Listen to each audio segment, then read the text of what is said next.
Welcome to Modwain's House of Fun. And today we're going to talk about the beautiful thing called NGOs, or rather the lies that NGOs keep spreading. I made a video about this topic, not my last one, but the one before that, talking about the terrible things that NGOs keep doing. Our biggest problem in the world are NGOs, in my humble opinion.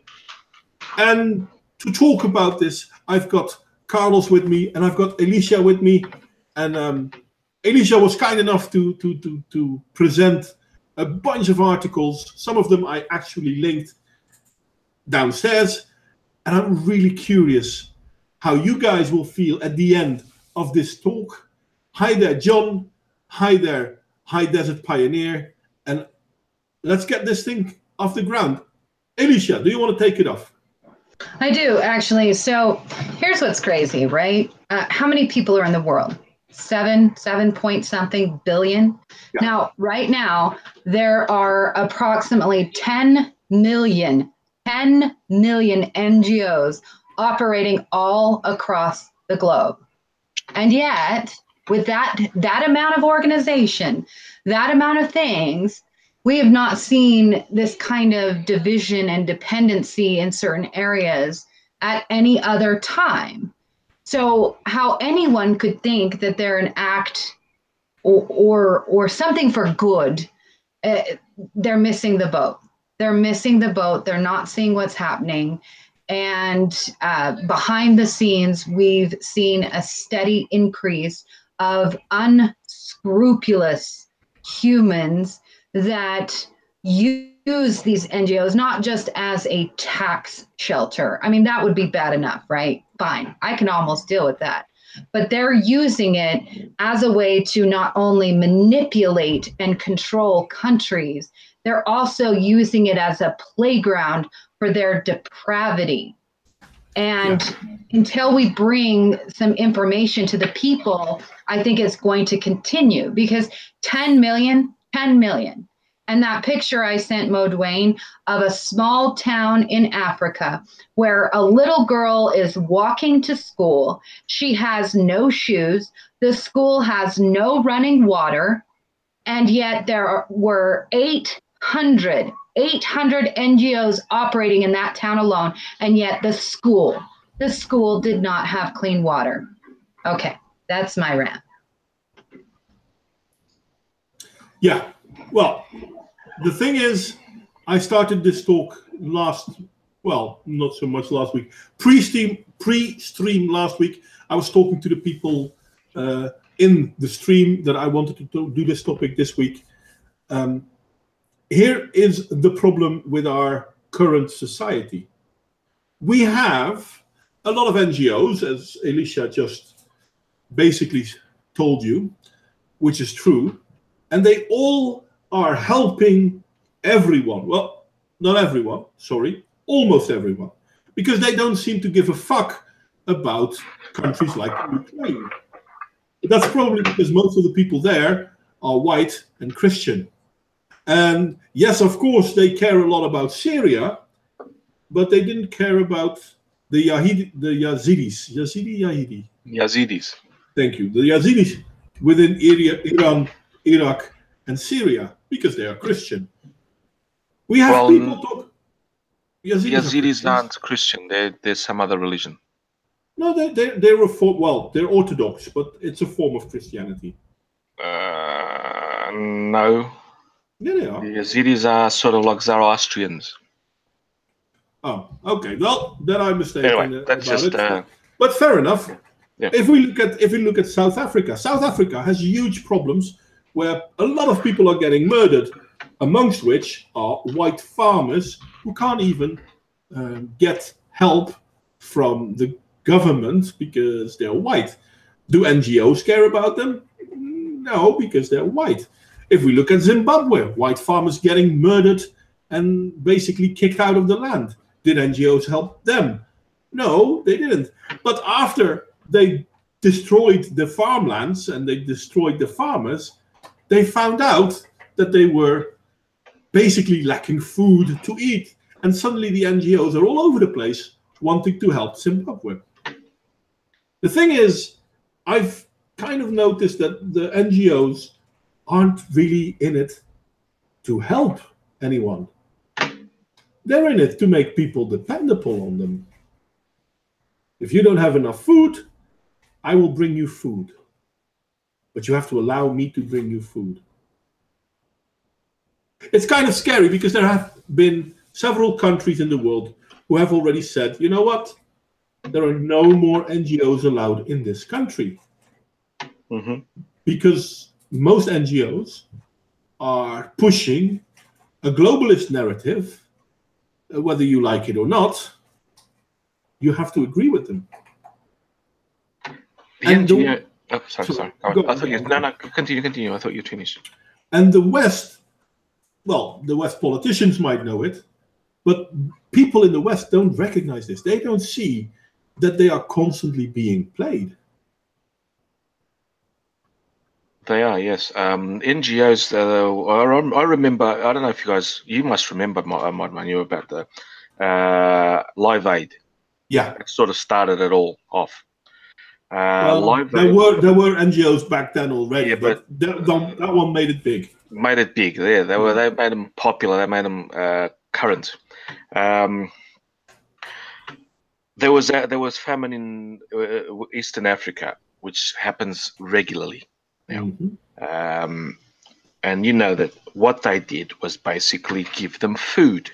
They didn't teach them how to grow food or conserve food or practices of farming practices which could have alleviated some of their problems.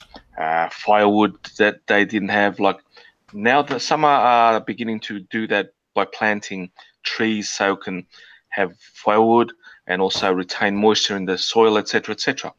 But it took them time.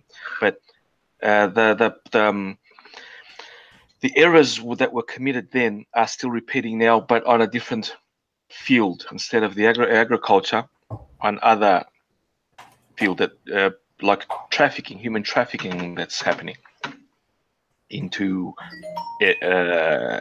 areas of the world, from one area to another. Yeah. And Live Aid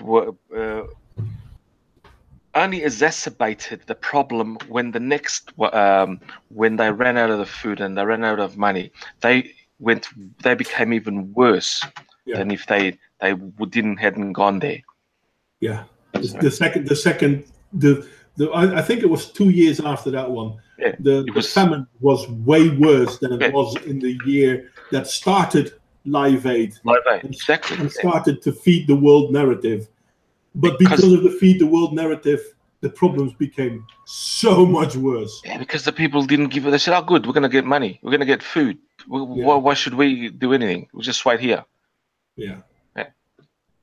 They create these NGOs. They create the camps. They create and maintain them instead of helping to go back. No, they maintain them there.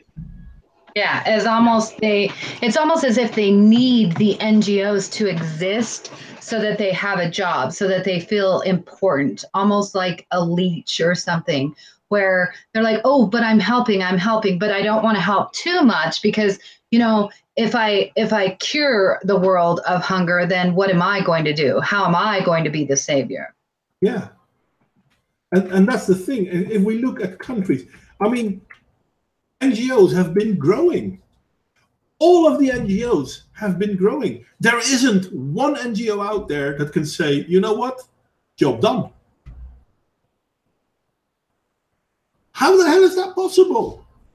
I mean, these people are working to help the world, try to get rid of certain problems, and none of the problems that are there have been removed. I know, look at Haiti. They didn't even rebuild it. How much money did they give Haiti and all of those NGOs and the Clinton Foundation? And there's still nothing. What are they doing? Yeah. What are they doing? They're not even, it baffles the mind, doesn't it? It baffles the mind. Well, it's infuriating in simple words, it angers me, because I want to help people as well. But who are we helping? Who is actually benefiting from what we are doing? Well, I know that supposedly Hillary Clinton's daughter benefited with her wedding. I could be wrong, but you know, it seems like they're just passing around the money, you know, in between themselves, and it's really sad. I would really like to see. I would like to see a great NGO. Now I know, right? There is the Doctors Without Borders. They do a fabulous job, but they're not doing money, and maybe that's the key, because they go in and they actually do surgery. So it's a human being going in, helping, and coming back out, and maybe that's the direction we could see going in the future, you know, like going in, teaching farming techniques, and then coming back out, because they don't stay. So then it doesn't become a dependency. Exactly, yes. Yeah, it's scary.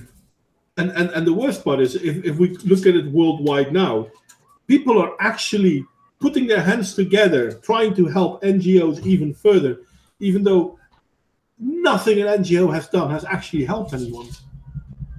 Well, maybe it's a little bit harsh to say nothing, but I can't find anything.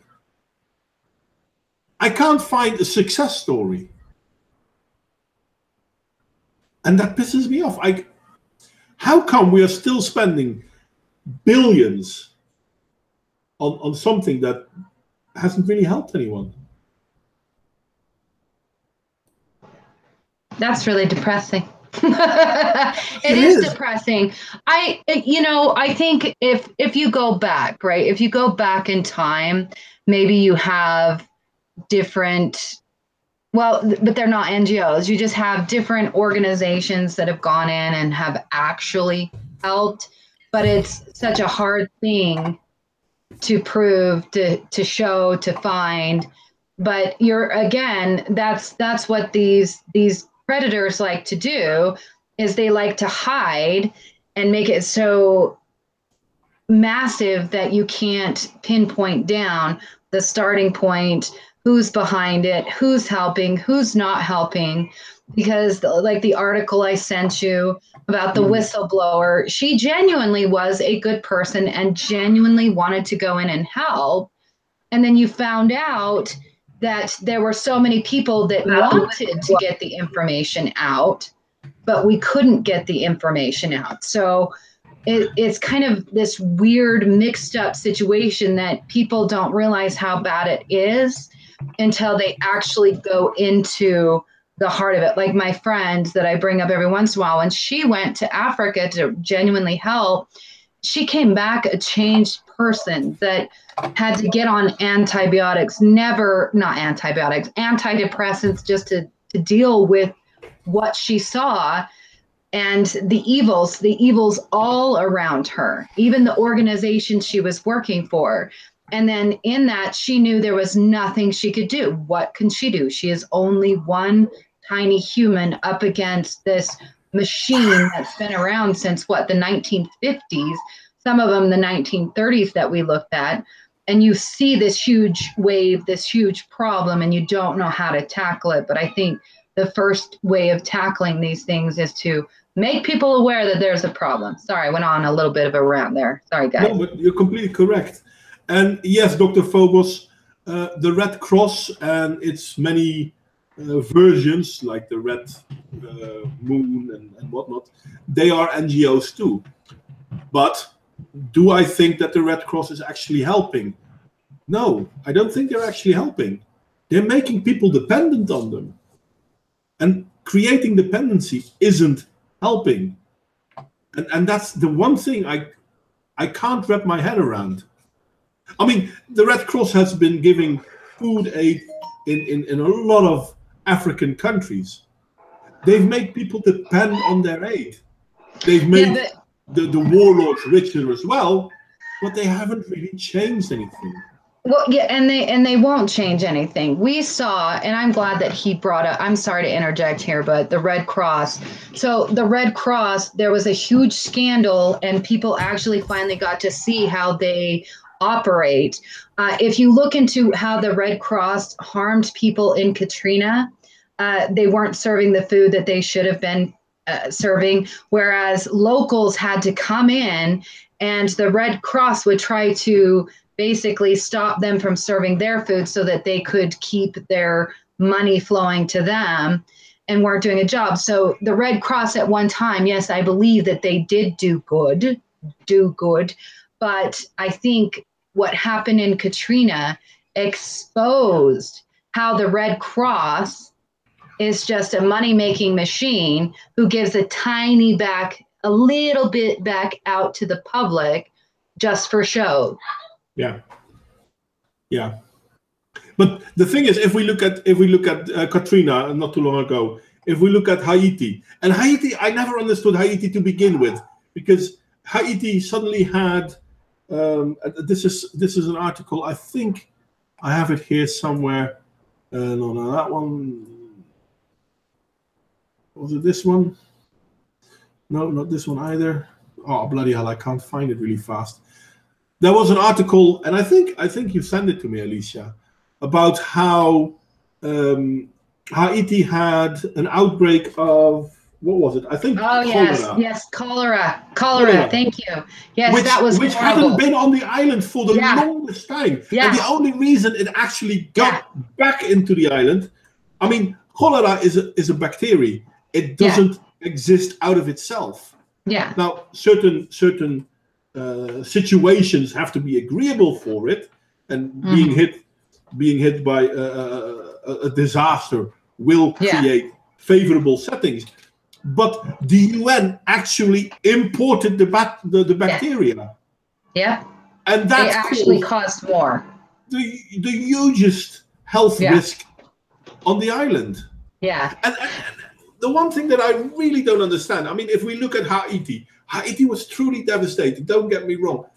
The other side of the island is called the Dominican Republic. No one heard about any huge problems on the Dominican Republic. It's the bloody same island. Yeah. What's the deal? It's because this is what happens when you keep people in a perpetual state of childhood, right? That's what they're doing. They are, I'm not going to use the term, they are keeping adults in a state of childhood, and they do that so that they can retain their power. It's sick.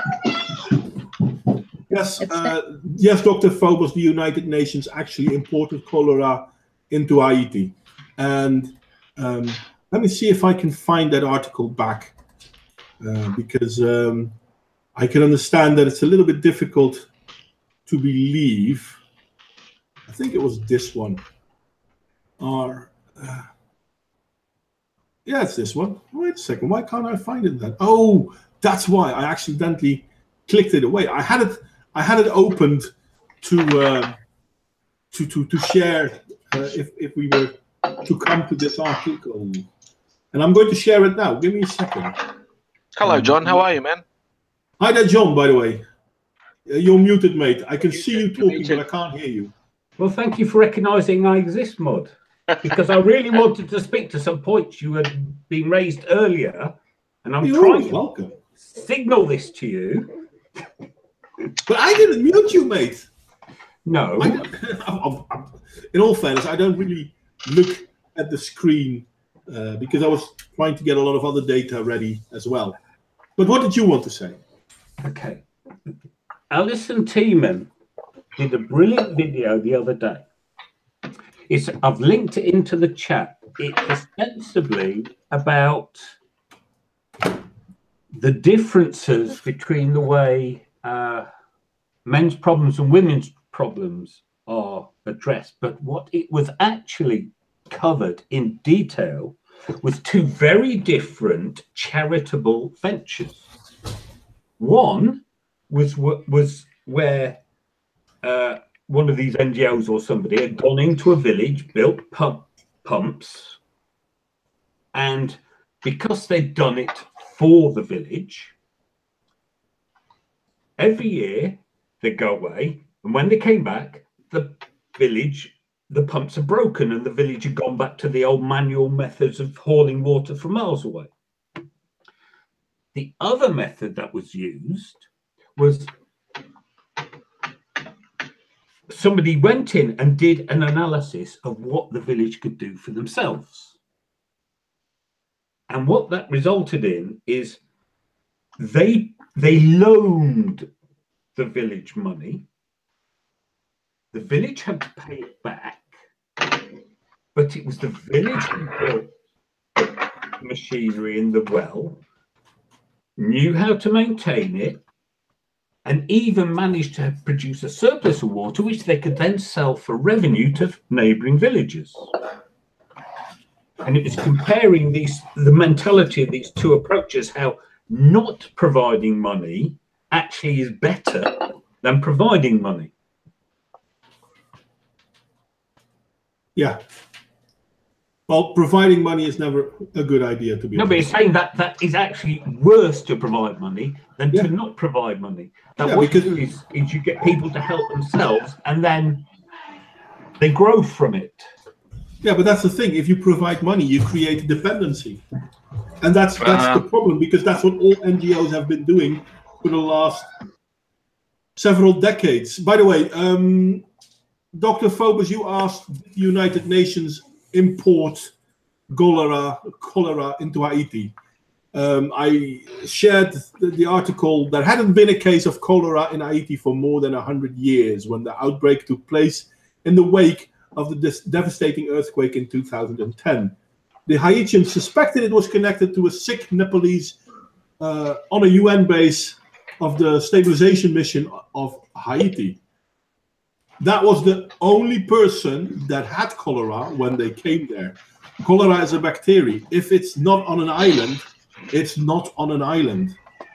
Yeah, that, and then they didn't even purify the water correctly, because cholera is not dangerous if you have like a healthy immune system. But you're talking, they just had massive crap, and then they import the cholera.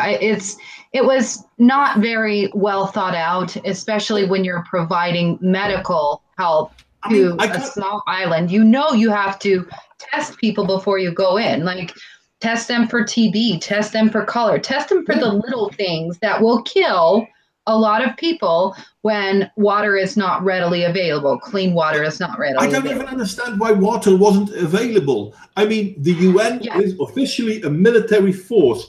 Every army in the world has units to purify water. Well, I think that's, I can't recall, when I did a video on that particular thing, I vaguely recall that they had brought in like faulty equipment or something weird like that. It was like one tiny little mistake that had like a domino effect type thing. But yeah, so I don't think it was anything, it was nothing sinister. People were not saying that it was sinister and they did it on purpose. We're just demonstrating that sometimes, you know, one little thing starts adding up. And again, it's just like the domino effect, where if you're not careful, and in these situations, you have an over-bloated top tier group of people, and the actual workers are left out of the equation. And so that's a natural recipe for disaster. Yeah. I mean, look at this line. When the UN report had finally admitted the organization's role, it still didn't take responsibility. The UN mission that was supposed to stabilize Haiti had actually destabilized the country, which provided an excuse for the UN to maintain its mission there and keep paying its well-heeled foreign hires. So guess where all the money is going? It's not going to help the people. They're hiring outside contractors. See, I was being nice there. I really was hoping, but thank you. Thank you. That's so awful. Oh, that's where we're at, though, isn't it? That's where we're at in these situations. But that's where we're at. This is what NGOs do. Hi there, Rin, by the way. Hello. Did you guys hear that Barron had his citizen accounts terminated? His YouTube? No, we didn't. No, Yeah, man. Barrett recently got his YouTube account terminated. I hope that he could perhaps get. Oh yes, like Schmeckel posted it on Twitter. Like I could let's go to Schmeckel's Twitter account, but and I could screenshot this. But yeah, hold on. Yeah, actually, that's a good question, Phobos. Did Bering get his account blocked again? And is this time really the real block, or are they going to turn it back soon as well? What was his last video about? Wasn't he attacking the double standard of the news media or something like that? Does anyone remember? No, I can't remember. I did watch his last video. But, and here Schmeckel says, and Bering's gone. And here he did a little screenshots of Bering being terminated. A lot of good people get terminated. A lot of good people. I know who caused that. The usual 5. I was waiting for the accusations to start flying about the usual. Yeah, but you know, guys, I don't mind if we talk about this in a moment, but I really want to let's get back to the topic. Because can I ask a question, Modwain, about the UN thing? Because it's now that you brought that up, because I remember when I actually made the video, and I always have to make a disclosure that I loathe the UN and NGOs, but when you just read that back to me, it actually seems like maybe it was deliberate. Do you think, honestly, it's possible that they would have done that deliberately? You want to have a very honest answer? Yeah. Yes. I do too. I do think it's deliberate, because Haiti is the 51st state, so to say, and the UN has absolutely no leverage in America. Yeah. And all of a sudden, they have leverage in America. Well, and then you wonder, because cholera is not really, that big of a thing. You would have to kind of. People die from cholera, but I mean catching it, right? Who? Not very many people get it. Like in the U.S., we've dropped it down to like maybe 5 to 100 cases a year. So that's what's crazy about it, right? Because you're saying you've got cholera, which is rare in like your Western countries. So where the hell did the guy that infected everybody get it? And they probably knew. When you got cholera. The guy probably came from I read it a moment ago. Where was it?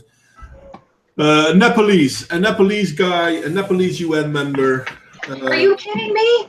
So they're bringing somebody from that area into a disaster zone? Oh yeah. Well, yeah, that's the thing. I don't think it was by accident. I seriously do not believe. I don't think it's accident either. Because there isn't. I mean, there's a reason why doctors scrub up with every action they take in a hospital, because bacteria are dangerous. Yeah. They know this. They know this so very well. So this isn't a mistake. I cannot believe that this is a mistake. Hell, I work in healthcare. If I have the flu, my colleagues would rather me stay at home. So if they know I have the flu, they will call me in sick. And I know. When I did my residency at an old folks home, and we would, because it's death. It's death. You don't bring in a sick person, especially when you have cholera. Am I right? Everybody, you would know if you had cholera. I'm willing to say that there is a chance that you don't know that you have cholera, that you are not really sick. Well, but then you know people in your direct vicinity that have cholera. Well, can I just interject some personal experience here? Because when I was at school, there was a kid who boarded from a remote Pacific island chain, and they had an outbreak of cholera. And so when he came over to school, they basically did whole quarantine on the whole school. Yeah. Because he could have brought the cholera with him, not knowing. But that's the thing. If there's a slightest chance, we already stop people from moving, so to speak. No, but they he's allowed to didn't do it in move. this They case. just then did all this stuff once he got there. Yeah, okay, fair enough. But they took every precaution to stop it from spreading. They didn't do that in Haiti. So basically, you're bringing in a dangerous person, well, not the person itself, but the situation he's in, into a situation where people have weakened immune systems. I cannot imagine for the life of me that someone said, well, what could possibly go wrong? Well, you do have to apply that law about incompetence being more likely than maliciousness, because one of the fundamental problems of anything large scale is that there are these huge holes. People have their responsibility, and then they won't take responsibility for anything in those holes. Yeah, but we're talking about the medical field, and it's a little bit different where I know that the medical field makes the biggest mistakes. Don't get me wrong. What I'm saying is that when the people alone that were working for the UN, right, they would be coming into the situation cautious and scared for their own health, then I don't think that little mistake would have been made. But the problem is we know how corrupt the higher echelons of the UN can be, and therefore you could perfectly well have somebody totally incompetent organising it.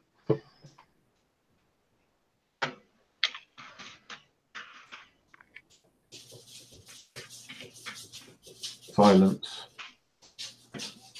I'm just saying that, when Modwain was saying, oh, they wouldn't acknowledge responsibility for ages, and when they did, they didn't actually really acknowledge responsibility. And it's like, because that's a large bureaucracy in action. Yeah, well, what about the anthrax that got out from Utah? So Utah, we have hot zones, right, where they were studying anthrax, and they killed the anthrax, right, and then they sent it off to other people to test and do their little stuff on. But what happened is that this wasn't actually a mistake. What it was is that they weren't aware that that anthrax could reactivate itself. So, yeah, I agree with you definitely in some respects that there are mistakes, but well, it's sloppiness. That's the thing. It's. Well, this wasn't sloppiness. This was genuinely they were not aware that anthrax, once they neutralized it, it could come right back to life. So it was. I don't know what you would call that. Sloppiness because they're not taking sufficient precaution. But they were taking every precaution. They were taking every precaution. It was almost like they didn't know that it could bring itself back to life. That's like killing a monkey, sitting it in your room, and he's dead, and then all of a sudden, a week later, he fucking comes back to life. Is that like a mistake or sloppiness? That's no. Life at the bacterial level is fundamentally different than life at the multicellular level, and you get these bacteria who've been frozen for thousands of years, and they can be brought back to life. And they know that. It's within science to know the resilience of these things. Well, yeah, but you can't sit there and say that they know all these things, and then they let some guy come to a situation with I don't know. I'm gonna go with I think it was intentional. So that's my vote. I could be wrong, but that's my vote. The thing is, if it wasn't intentional, let's be devil's advocate and at least claim that they didn't do it on purpose. Okay, I'm willing to go there. But that would mean that they are criminally negligent because they are still causing harm. Yeah. And I mean, if you could say, well, but they didn't know, fair enough. If you truly didn't know, but the UN knows. Every low-schooled healing assistant knows. Yeah, but this is the problem, Modwain. You're saying the UN knows, but the UN is a huge bureaucracy. And just because 100 people in the organisation know something doesn't mean that the one person who needs to know it knows that thing. Every Every officer in the UN knows this. The UN is specialized in help.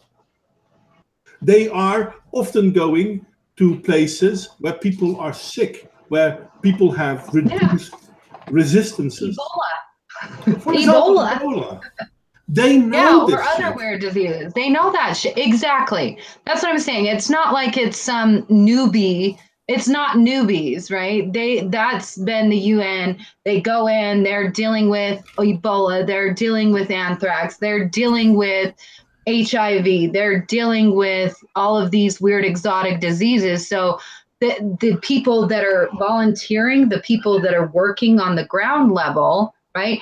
You would think they would be most cautious, you know, despite the higher ups, because their life is at risk. So when all of the UN people went to Haiti, they knew their life was at risk. Thus, they would have taken every medical precaution possible. And that guy should have known better. He should have known better once he started pooping more than he should have. You know what I mean? And the fact that we are trying to... And he's not washing his hands, because you don't... how did he spread it? He would have not been washing his hands, right? Yeah. Basic hygiene rules have to have been totally ignored.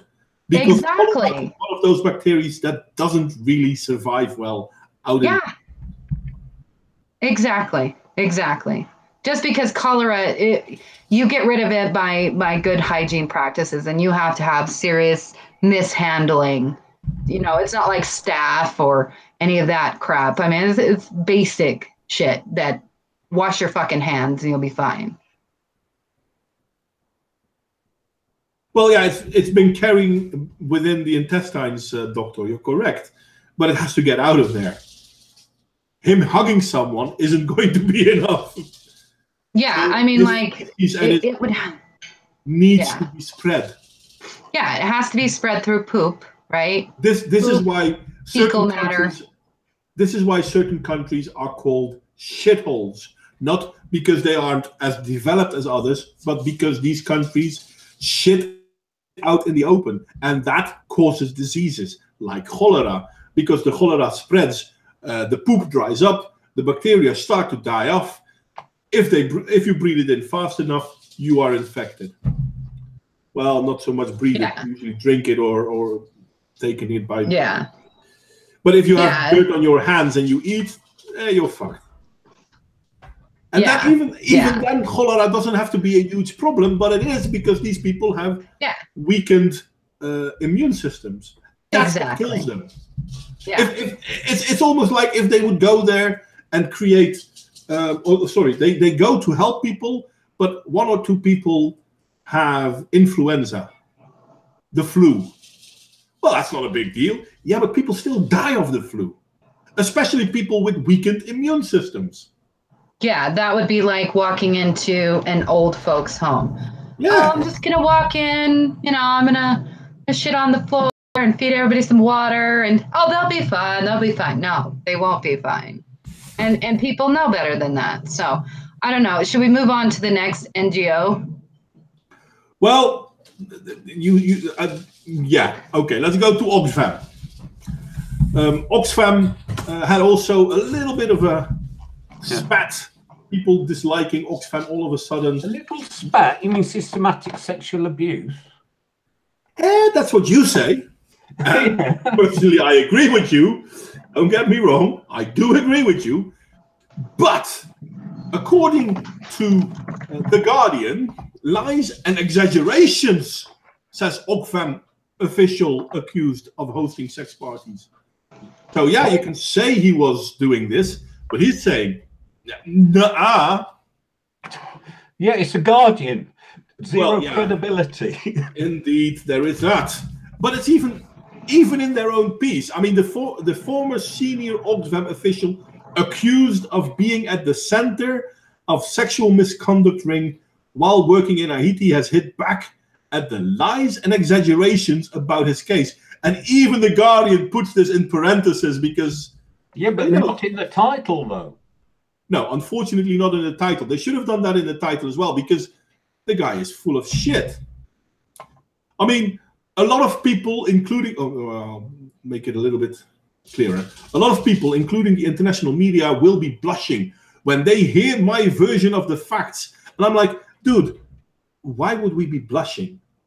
Either you're going to tell me I'm wrong, or you're going to tell me some shit that will make me blush. Me being wrong doesn't make me blush. Heinous crimes make me blush. Or am I stupid now?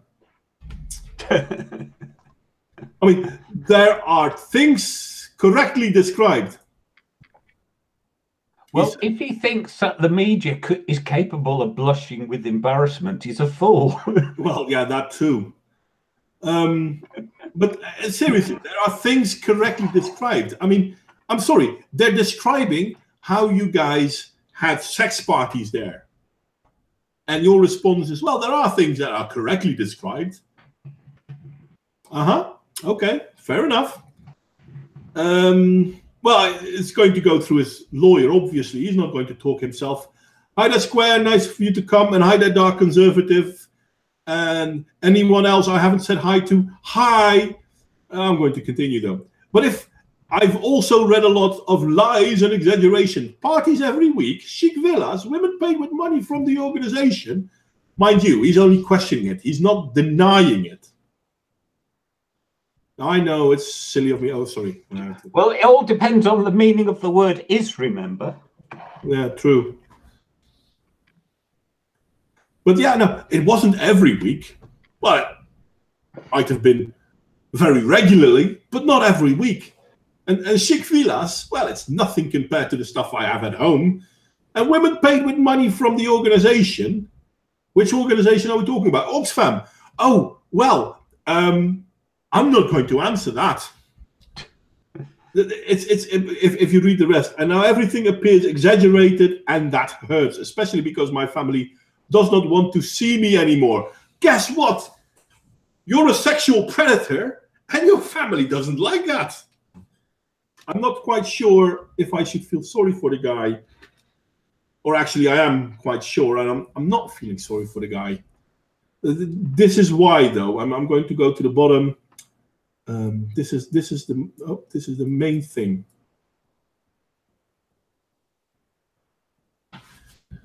Van Houwermeijer resigned as Haiti country director for Oxfam before the end of the investigation into his use of prostitutes working in the earthquake-hit country. I'm thinking, if I'm truly innocent, I want my name cleared, and I will fight for the very last moment. I'm not going to say, okay, you know what, I'll resign. So, I'm not saying he did it. I am saying things aren't looking good for him. I mean, come on. I mean, right above it. Where's my mouse? Here's my mouse. Come on. We interviewed all possible people who worked with him between 95 and 99. Nobody ever noticed anything wrong. On the contrary, we heard nothing but praise for his work, said a spokesman. So where are all these lies coming from? Anyone care to gander? You mean guess? Yeah, well, I thought gander was a good word. No, gander's look. Well, fair enough. Fair enough.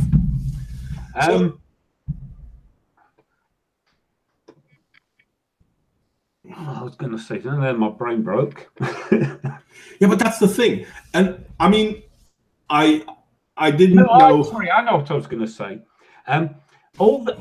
You talking about all these NGOs, right? Yeah. And we have all these people emerging from universities with these often useless degrees in social sciences and humanities. Mm-hmm. Guess where they're going to end up? Yeah, that's the thing. Running NGOs. Mm-hmm. And nearly all NGOs have links to socialistic movements. Yeah, and Just also- and are now staffed full of these incompetent morons who left university less intelligent than they arrived, according to some. What did I miss? Are we still talking about incompetence versus evil? No. I was proposing that the problem with these NGOs is that they are a natural home for all these useless people leaving university. But they're not staffed by people leaving university. The top people, They're not. the people running them, Yeah, The people probably. running them, yes. Yeah, the high tops. the decision makers, and that's the problem. Well, This is what I'm trying to get at. I can tell you, so I went for a job interview when I graduated, and I was interviewing with an NGO because the job market is so slim, but you can easily get a job with an NGO, and they are being run by young people. NGO is a non-governmental organization where basically they can go into countries with immunity, and they claim to be helping the people, even though they tend not to help. One of the more popular NGOs that everybody would be aware of is the Red Cross. So somebody had asked what it was, sorry. But they are being run by younger people, ideological people, but the ones keeping them going are uppity, rich people that are bored and they feel like they're doing good. And I think that if they were to go in and see I know, but then there's more bureaucracy. I don't know. I don't know the solution. I think education might be the first solution. Yeah. Well, there's more to it. Fair is fair. But I really have the feeling that part of the problem is the whole socialism and look at how good we can treat the world kind of narrative that people keep pushing. Well, it's white knightism, isn't it? It is. Thank you. That's a very good turn, but it is. It is. Look at me. I'm righteous. I can't claim credit. It's in Alison's video I mentioned. Well, you brought it up now, so you'll get the credit now. For remembering whole 24 hours. But do we really Considering your age, mate. Considering your age. Yeah, cheers for that. I just with that many NGOs, I don't think it's white knighting anymore. I think that we've moved the mentality. Yeah, the mentality. We're talking about the rich funders. White knighting would basically imply that they care, right? You're joking, right? Oh, no. White knights don't care about women. They care about... I mean, if we look at feminism, feminism has a lot of white knights. They don't care about women. They care about feminism. Yeah, but white knights of NGOs care about NGOs. They don't care about helping people. A lot of these philanthropists want to be able to go on stage and boast about how many millions or billions they've invested, not care how. Maybe we need to push the stories of the people that actually go there and actually do help. I know that there is one NGO I know of that is a good NGO, but what they do, this is what they do, is they provide a scholarship for anyone in certain places where they don't have food. That person is taken to a university, they're taught farming techniques, agriculture, and then they send them back.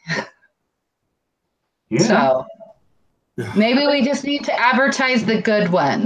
Who talked about that today? Someone was talking about that today, and they were saying what all these black activists in America who seem to not want to be with white people is they should take all their skills and go to Africa because they will do so much good there. Yeah, I know. I've seen it. That was Sargon.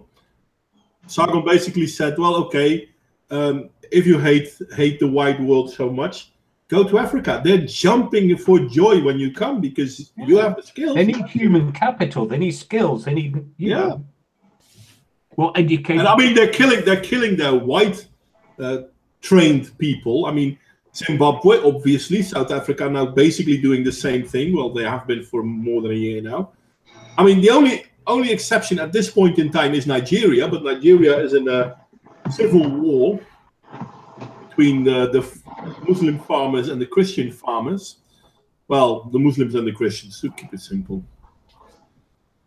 So yeah, there's a lot of, how do you call that? There's a lot of trash in the world, and NGOs, instead of trying to fix it, are making things worse. They really are. I mean, look at the state of affairs on the continent of Africa. I mean, how much damage has NGOs done and continue to do? I mean, there's no way to, even if you wanted to start a small business, even if you wanted to start a farm, you can't, because these NGOs just bring in, you know, all these grains and shit like that. So it's keeping them perpetually poor. Yeah. Isn't that what Modwain was saying in his video about this? Yeah. Which is a huge problem. And the thing is, now, one of the things that people are trying to do to help these people are microcredits. Microcredits aren't perfect, don't get me wrong. They're not really doing as much as we like to say they do, but they are actually helping people. The ones that want to be helped get a small loan, and if they manage to survive on that loan, they can grow their business. Well, I'd like to say, though, in certain countries, that's not really working anymore. Why? Because they get a loan, but then so what? If we look, for example, in a country like Senegal, Senegal has very few shopkeepers, or that's not true. They have very few Senegalese shopkeepers. Why? Because the culture of that country is so inept that if you are a Senegalese and you are a shopkeeper, your family will come and ask you for handouts, which you are obligated to give because that's what the culture demands of you, which basically means you won't have a shop for very long. And our NGO help system is only making stuff like that worse because we keep giving stuff to them. Well, it's much too high level, isn't it? well, the whole thing is messed up. The whole thing is messed up. Even the microloans. I mean, and I looked into microloans like a long time ago because I was considering doing that, like to earn money, you know, giving out these microloans. It follows too closely to economic hitmen. You know what I mean? And so I don't know. It's almost like I would like to see a slow pulling out of each country, but a reteaching and letting them reclaim their own countries. And I know that's a problem and it can't be done right away, but I feel like we're harming entire continents from what we're doing. Well, yeah, we need to stop giving them material aid and give them educational aid. Yeah. You know, on the practical level, like teaching shopkeepers how to run a shop without going bankrupt, or, you know. Well, teach farmers how to be a farmer. And stop giving away free grain that undercuts the market value. Well, yeah, that's exactly what we're looking at. If we look at most African countries at this point in time, and I've said this many times before, there are three major cultures that are a problem in the world. There is Islam, there is the Zulu culture, and then there is socialism. And if we look at Africa, we have the biggest cultures, South Africa, Zimbabwe, are a combination of Zulu socialism. It can't get much worse. Well, it can if, for example, we look at Nigeria, where you have Zulu socialism with an Islamic taint. And it's too simple to say, well, oh yes, sorry, Missy, but I see the problem. You've got socialism. It's too simple to say it like that. But unfortunately, it seems very much to be true. The problem is that it's a very hard sell to convince people that not giving financial aid is the best thing, because we have a whole culture here that if someone's in trouble, you just give them money.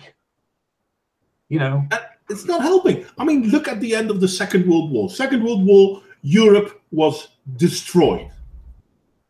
I mean, in all fairness, Great Britain, England was one of the least destroyed countries in the Second World War.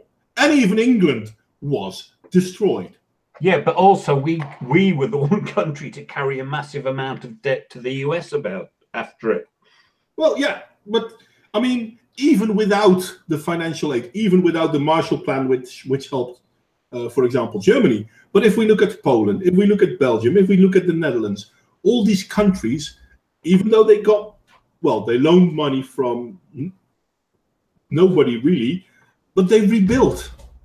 This is, for example, when the United Nations got started to help countries rebuild. Now, if we look at Europe, all the countries rebuild. If we look at Africa, the UN is still incredibly necessary there. Well, because it's a plaything of the bigger powers, isn't it? But it's not about rebuilding the countries. It's not about helping the people. Well, no, because then the big powers would have no excuse to be so involved. And in all fairness, the NGOs are the major problem because of this. If we look at the problems we are having in Europe now, they're bloody well caused by NGOs. Well, yeah, and Angela Merkel. Other things. Yeah, Angela Merkel has something to do with it too. No. As I say, it's the psychology. We have this psychology that you solve problems with money. But you solve problems with opportunities. Yes. People need to grow out of situations. You don't buy them out of situations.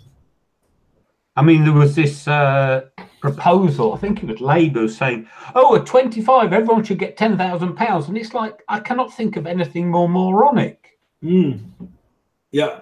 Oh, no, that would be nice. Give everyone £10,000.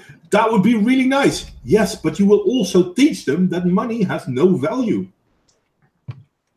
Yeah, and so many of them would just piss it away.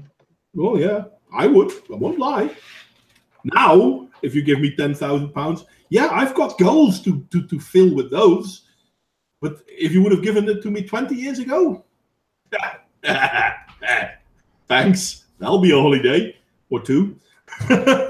See, yeah. The thing is, you cannot educate people. You cannot help people raise to adulthood, so to speak, if you keep treating them like children. Yeah, no, but it's worse. Can you imagine, right? You go through your life. You might have left school 7 years previously, and there's this £10,000 waiting you at 25. Yeah, that's not going to knock off your incentive, is it? No. And I can't for the life of me understand why people actually think they're helping like this. Oh, look at me, I've done good. Well, what did you do? Well, I gave $1 million to the Help Africa Fund. Okay, how's Africa going to be helped? Well, I gave money. Yeah, fair enough. How's Africa going to be helped? Which country in Africa? Or more precisely, which warlord in Africa? Yeah. And this is happening in Africa. This is happening in Asia Minor. This is happening in the Middle East. It happens everywhere. I mean, it happened. This is the whole thing about why I think socialism isn't socialism. It's what the corporatists are pushing, because who gets the money? Well, yeah. Where is the money actually spent? It has to be spent with somebody. Oh, look, it's these large old corporations. Yep. Well, that's true. It's just cycling money from taxpayers to the. But is it corporations? I mean, you look at the Clinton Foundation. Yeah. What corporations benefited from that? I don't know. Well, that is a corporation. It's just a different definition of it. Yeah, true that. The Clinton Foundation is a corporation. And they do a lot of in Dutch we say borstzak, broekzak. So basically chest pocket, pants pockets. How do they live with themselves? How do they sleep at night? Like, I don't know how you could sleep ripping off poor people. It just doesn't seem right. I get like ripping off maybe, I don't know, nobody, but I don't see, oh, it's terrible, it's tragic. But I think it's good that people are starting to talk about this, because I remember the first time I talked negatively about the UN, I thought I was going to be lynched. think, yeah. So it's good. But that's the thing, because a lot of people don't. I want to say don't see this, but a lot of people don't want to see this.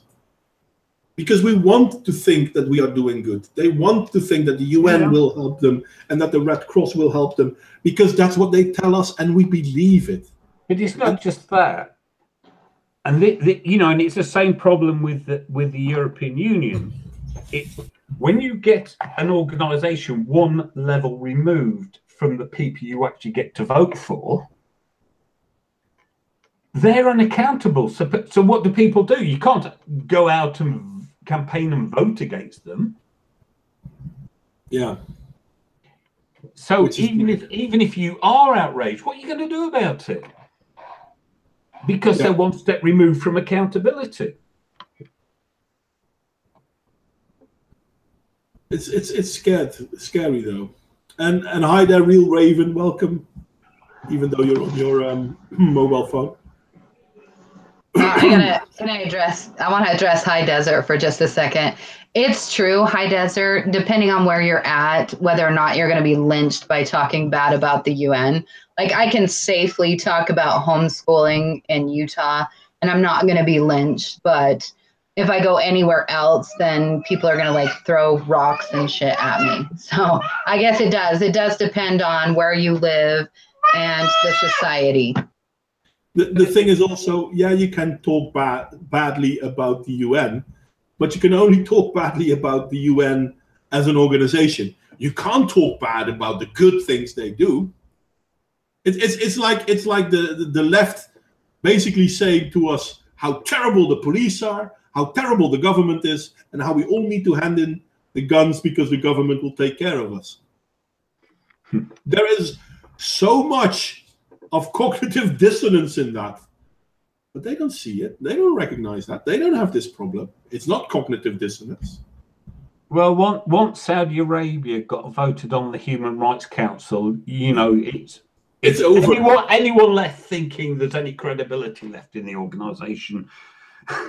look at how many resolutions are taken on against Israel. The only democracy in the Middle East has more resolutions against it than the rest of the Middle East combined. You gotta be joking, then. And I don't even want to defend I don't want to defend Israel. I don't care about Israel. But to say that they are the worst thing in the Middle East, I think not.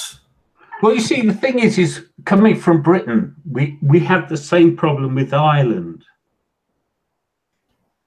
Because the terrorism is terrible, but what was being done to the Catholic population was terrible. And so I always found it very hard to be that critical of people who were basically given no choice. It is a lot like talking about any kind of sacred cow, like speaking out about a religion or speaking out about the public school system or speaking out against it really is. It seems to be a symptom, right, of what we've all been taught and what we've all done since birth. We've always been taught these are the good guys, these are the bad guys, protect the good guys. And we were never told that, you know what, sometimes the good guys aren't good. And sometimes we should question it. It reminds me of, I can't think of the guy's name. Very famous man. His child was kidnapped. He did a show for so long. Walsh. Does that sound familiar to you guys? No, Walsh. He did a show in the United States where he would track down predators. Well, I mean, I don't know. I watched British shows since I was a little kid, so I don't know what you guys watch, but I've watched British shows. How long ago was it? How long ago? Well, I don't know, but the punchline to the story, I'll just cut to the punchline, is his little boy was kidnapped, right, from a store. And the reason why he was kidnapped is that he was just a little boy. He was about 4, 5, or 6. the dad had said that he had programmed it into his son's head that you always obey authority. But it was because the little boy obeyed authority because the store police officer had told a group of boys to get out of the store. And so the little boy, being taught you always listen to authority, walked outside instead of walking to his mom. And in that moment that he walked outside, he was kidnapped. And what Walsh tried to tell people is that had I only told my son that sometimes when an authority is talking to you, you need to a little bit step up and say something. Had I told him to say, police officer, my mommy is in the store, can I go to her? My little boy would still be alive. But that is the culture. That is the Western culture. We are taught through our public school system, through our churches, through everything, that we are to obey authority. We obey our parents. We obey our teachers. It's not just Western culture. It's every culture. I know it's every culture, and it's a good thing because, like, you know, you get pulled over from a cop, you're not gonna like want to get shot or anything, but we never question anything.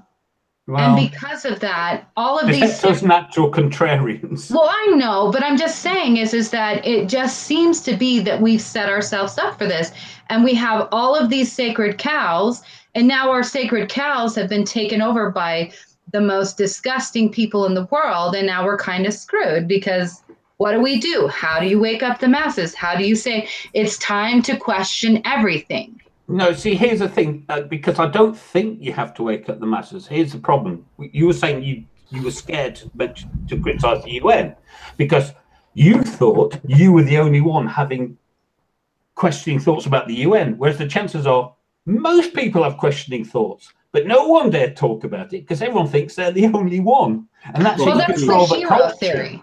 And that's how you control the culture. Yeah. So you say, oh, I'm not trusting of authority, but everyone else is. But then everyone else is in exactly the same position because people don't step out of the line. Yeah. You get shut down so quick. You get shut down so quick. By the noisy few, the 10% who wail on you for saying the wrong thing in the wrong way. I know, but you have to be brave. You have to continuously be brave, and we're not taught to be brave. Do you know the first time that I was called I've been called horrific things online, like horrific things, not stupid little crap that you hear feminists bitching about, but horrific things. Had I not been taught to have a thick skin, I wouldn't be able to continuously say, hey, some shitty shit is going on. You better effing pay attention. Because like my friend, like I get friends that mock me for my decisions. I get friends that mock me and say I'm stupid and shit like that, and they're part of the problem. Sorry to say this, but that's not my definition of a friend. No, they're friends. Friends. It's true though. I mean, I have the same issue, and we were talking about NGOs, so we'll go back to that in a second.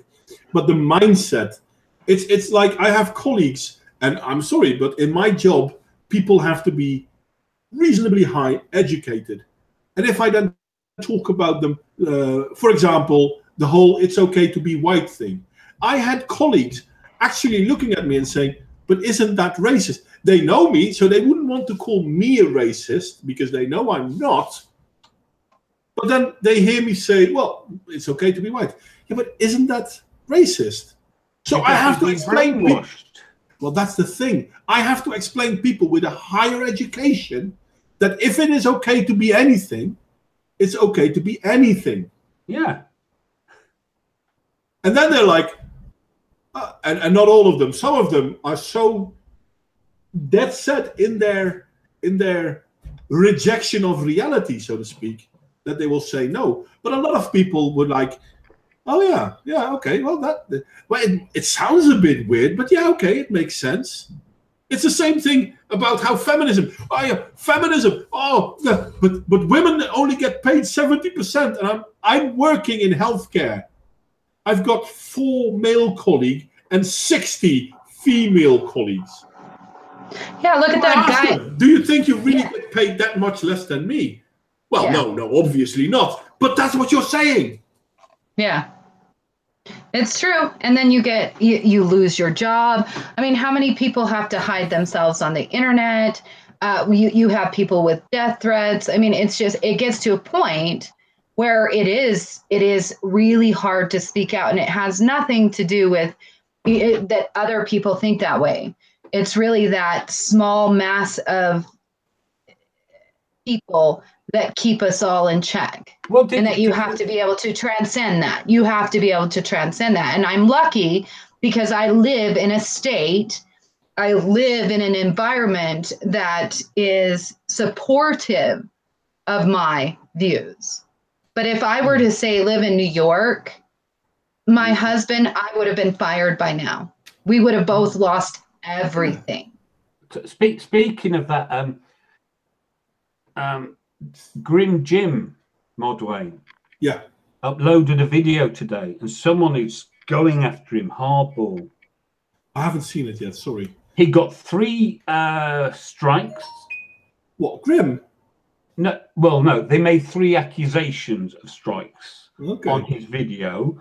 Someone reported him to Social Security for benefit fraud. He says something. They did something else as well, and this is all happening at once. That's what they do. Yes, and somebody's just going after him full on, just trying to ruin his life. So then think of all the people that speak out against the NGOs that get hunted down and almost killed. Yeah. I mean, Grim is really left. I don't understand this. I mean, going after people like me, I don't really understand, but I can somewhat understand. Going after people like Grim. Yeah, because he is more on their side than on ours. No, but all sides have these people on the extremes. You can't say this side or that side. Well, this is something done by the left.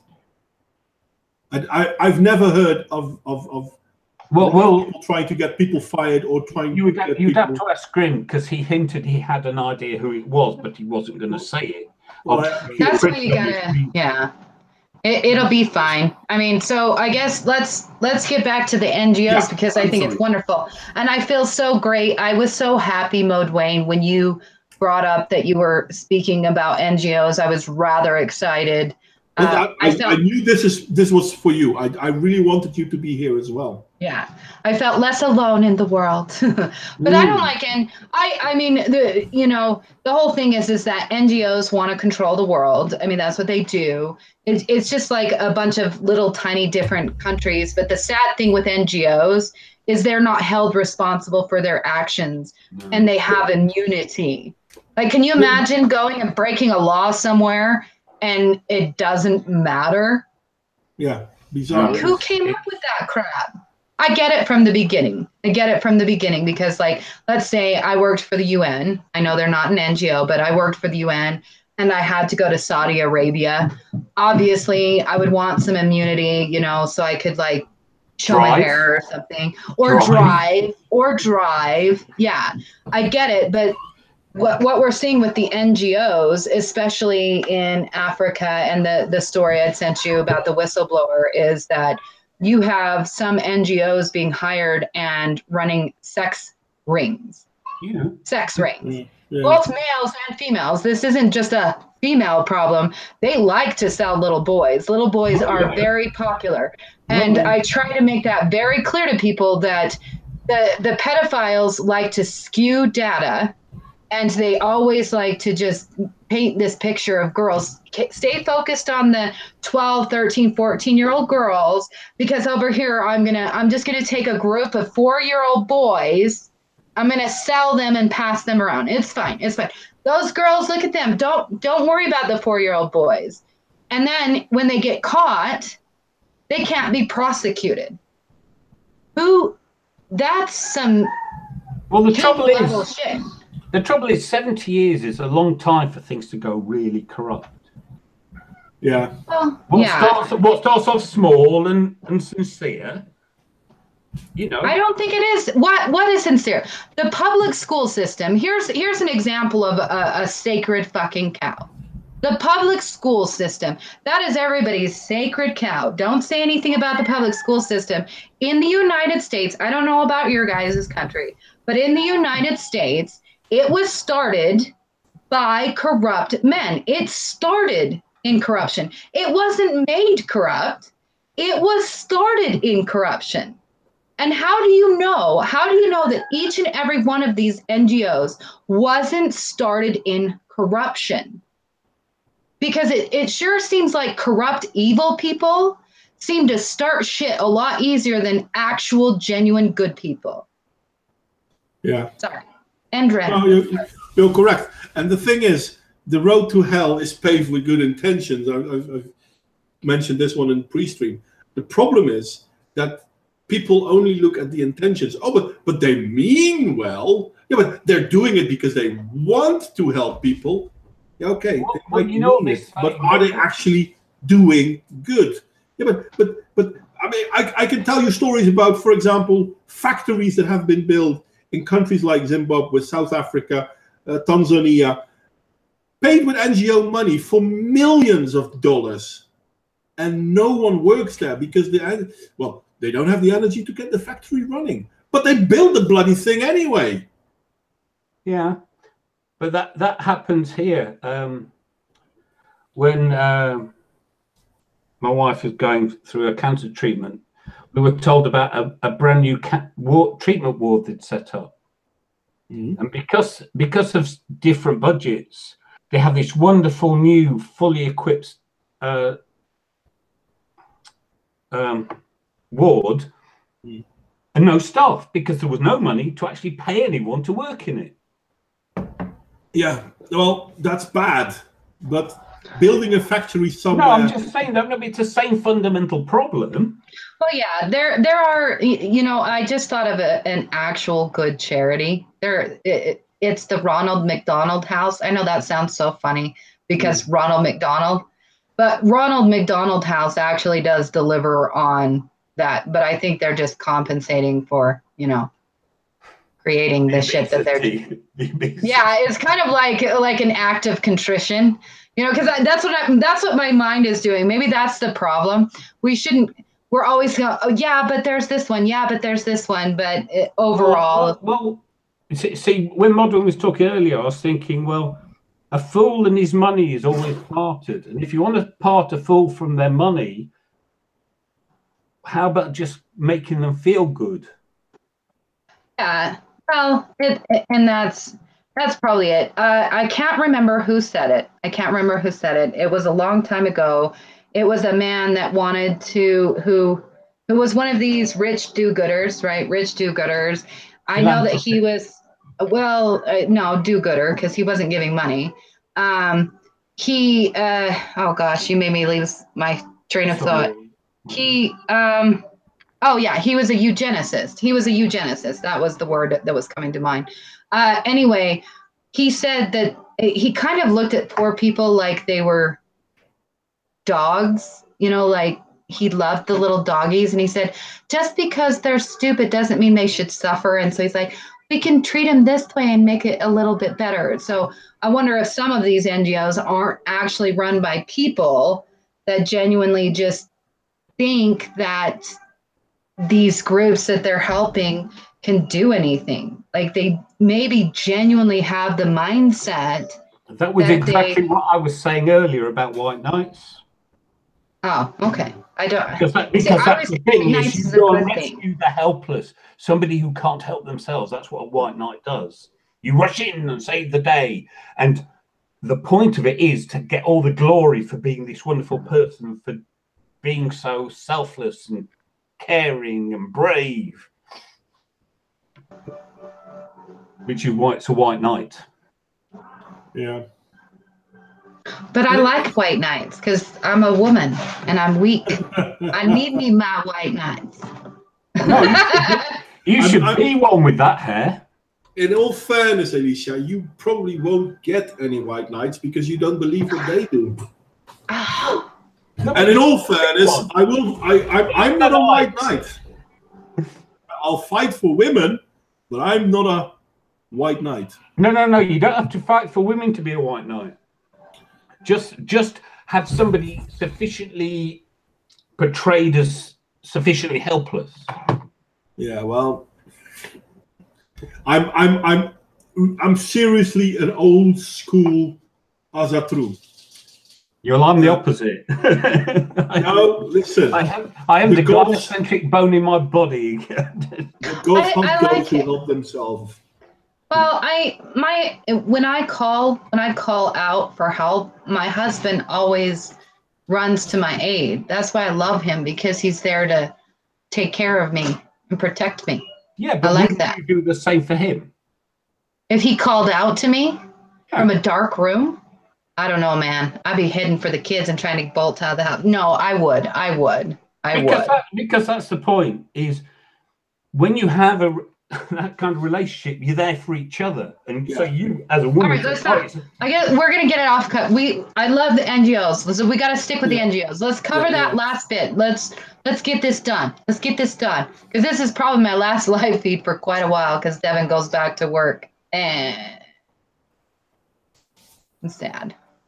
Well, we can always try to do different times. Anyway, no, back to, is there anything we haven't said about NGOs, to be honest? Yeah, I think we've covered. We've done a great job. Look at this. Yeah. John, Modwain. What happened to... Carlos left earlier, and Rin only came in to tell us that Bering had his channel taken away from him. And then she left.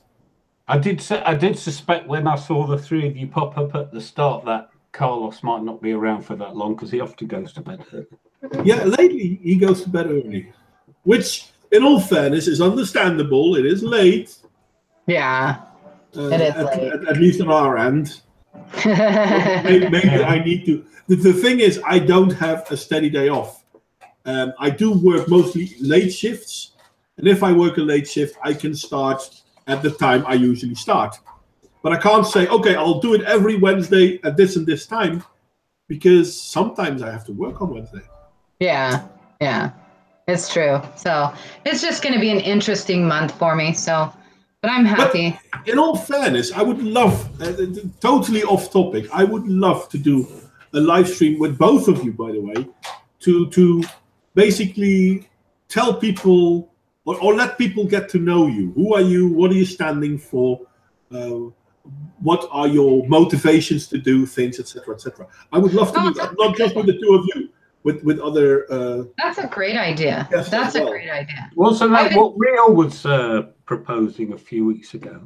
Yeah, I like that. I want to start, what I was thinking to help small YouTubers like myself and you guys, is I wanted to, I was thinking of doing a sharing every once in a while of particular YouTubers I follow and why I follow them, because I think that would be great. I like your idea, definitely, Modwain. And I need to have you on my channel for sure. I need to figure out when I can do these streams. It really sucks when Devin goes back to work, but the thing about the meet the crew kind of videos or hangouts is that I don't think they're that important that I have to do them regularly. I mean, these I feel I have to do regular because I want to keep a continuity in it. Yeah. But the meet the crew ones I can do once 2 weeks or a little bit more randomly when it suits people talking, because it's more about.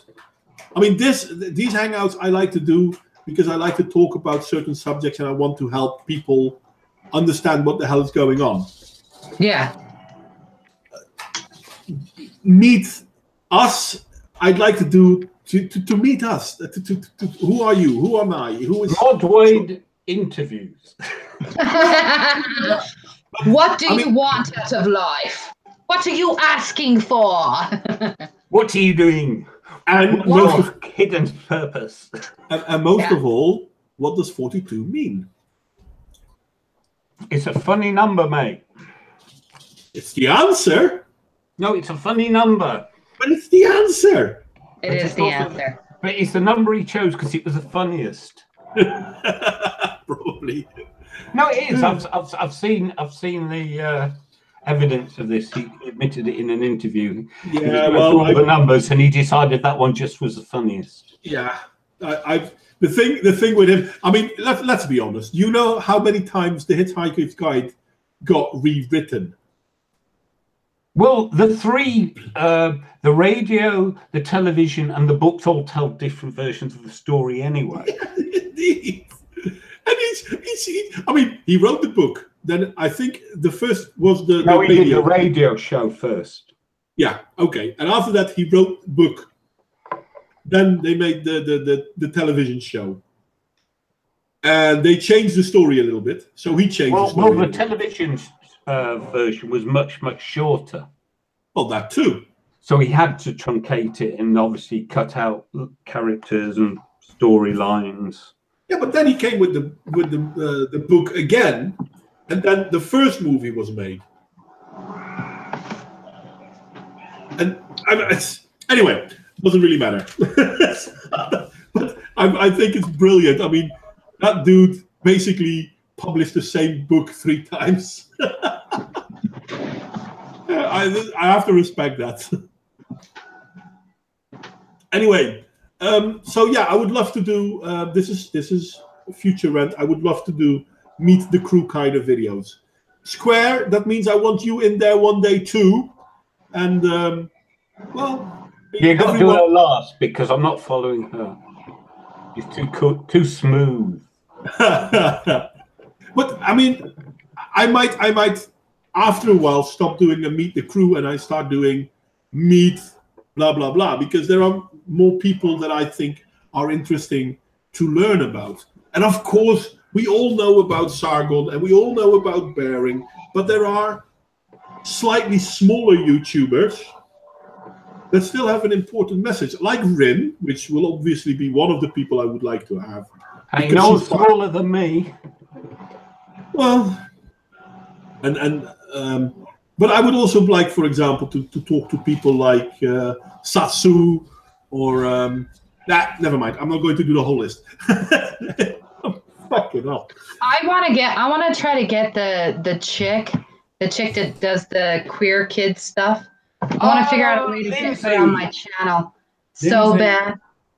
I don't know her name. Lindsay something. Lindsay. I would love to have these people on Hangouts. I would covet getting Lindsay on my show. What is her last name? Does anyone know? No. Lindsay. Not an idea. Lindsay and Teddy. Lindsay something. I know it's so bad, Square Peg. I know it's so bad, but I saw when I did the video on the queer book weird thing. A friend had sent me her YouTube video critiquing the book, and there was a split second in time where she looked like that she was questioning everything. It was only a split second, but it was there. It was there. So Lindsay AMER. I would love to talk to people like, well, Lindsay too, or what's his Justin, the fake gender identity fool. Justin. I know who you're talking about. Oh gosh, yeah. I think it would be good. Yeah. We've got to start. I think we have to extend the olive branch. Do you know how many people I have invited? Yeah. Do you know how many people actually took me up on it? There's only one person that took me up on the invite, and that was Chrisiosity, who now has me blocked on Twitter. Didn't that guy Steve come on, or doesn't he count? Sorry? That guy Steve the other week. He doesn't really count. I mean, I'm talking about feminists. Steve was a guy I talked about. What was it again? I can't remember. And later I learned he was part of, or basically he said that last week, I think, about Black Lives Matter. Him I invited not because of his ideology, but because we had a good talk. I like that. Riley Dennis, that's the one. Yeah. No, it's good. I think that's what we need to do. I mean, I come on people's shows, even though I'm way far to the right.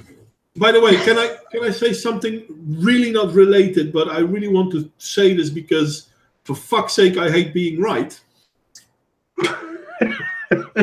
Not too long ago, I made a video talking about how the Rohingya are not the victims, but the problem. Yeah. Okay.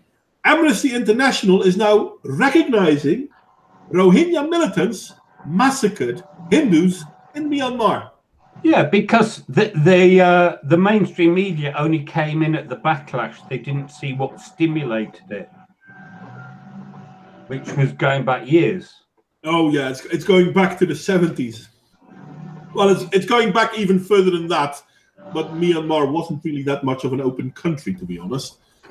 So, but we know this shit, and now Amnesty International, which in all fairness speaks in favor of Amnesty International, because so far I thought they were a kook organization themselves, but they could have stayed on the bandwagon of saying, oh, look at the poor Rohingya. Amnesty International actually jumped off of that bandwagon and said, yeah, you know what? Fuck them. They're the problem. Because the minute they actually start going after the people committing the violence against the Rohingya, they start hearing the tales about what actually happened back in the day, with all the evidence of what happened back in the day. By the way, guys, I just wanted to say this. Fuck them is me paraphrasing, just so that it's clear. Really? Yeah, they didn't actually say fuck them. Well, they should. Well, they should. Indeed. But anyway, go on. Sorry, John, I interrupted you. No, I was ranting.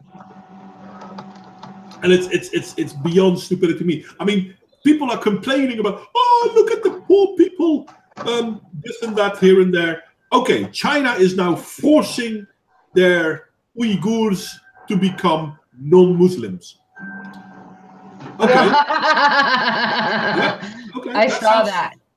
That sounds pretty bad. Yeah, it does. No, but at the same time, why are they doing that? Because they are constantly under attack by the Uyghurs. Yeah. Japan was the same. It's the only religion they can't cope with. But it tells you something. Japan, brilliant. They let in 27 Muslim refugees in Japan, and within a month, 2 of them had committed sexual crimes. Bloody month. No, I read the entire article on what China's doing, and I thought that's an interesting thing that's happening there. You've got 2 really hardcore ideologies that are butting head. I wonder how that's going to work out. Well, look at China. Re-education camps is awesome. It's not funny, but it's interesting. No, but look at China. They've rejected Islam and they've rejected feminism. This should tell you something. I don't know if they've. Well, China is a unique situation, isn't it? It's a unique. But they are. Both Islam and feminism are a power politics. Yeah.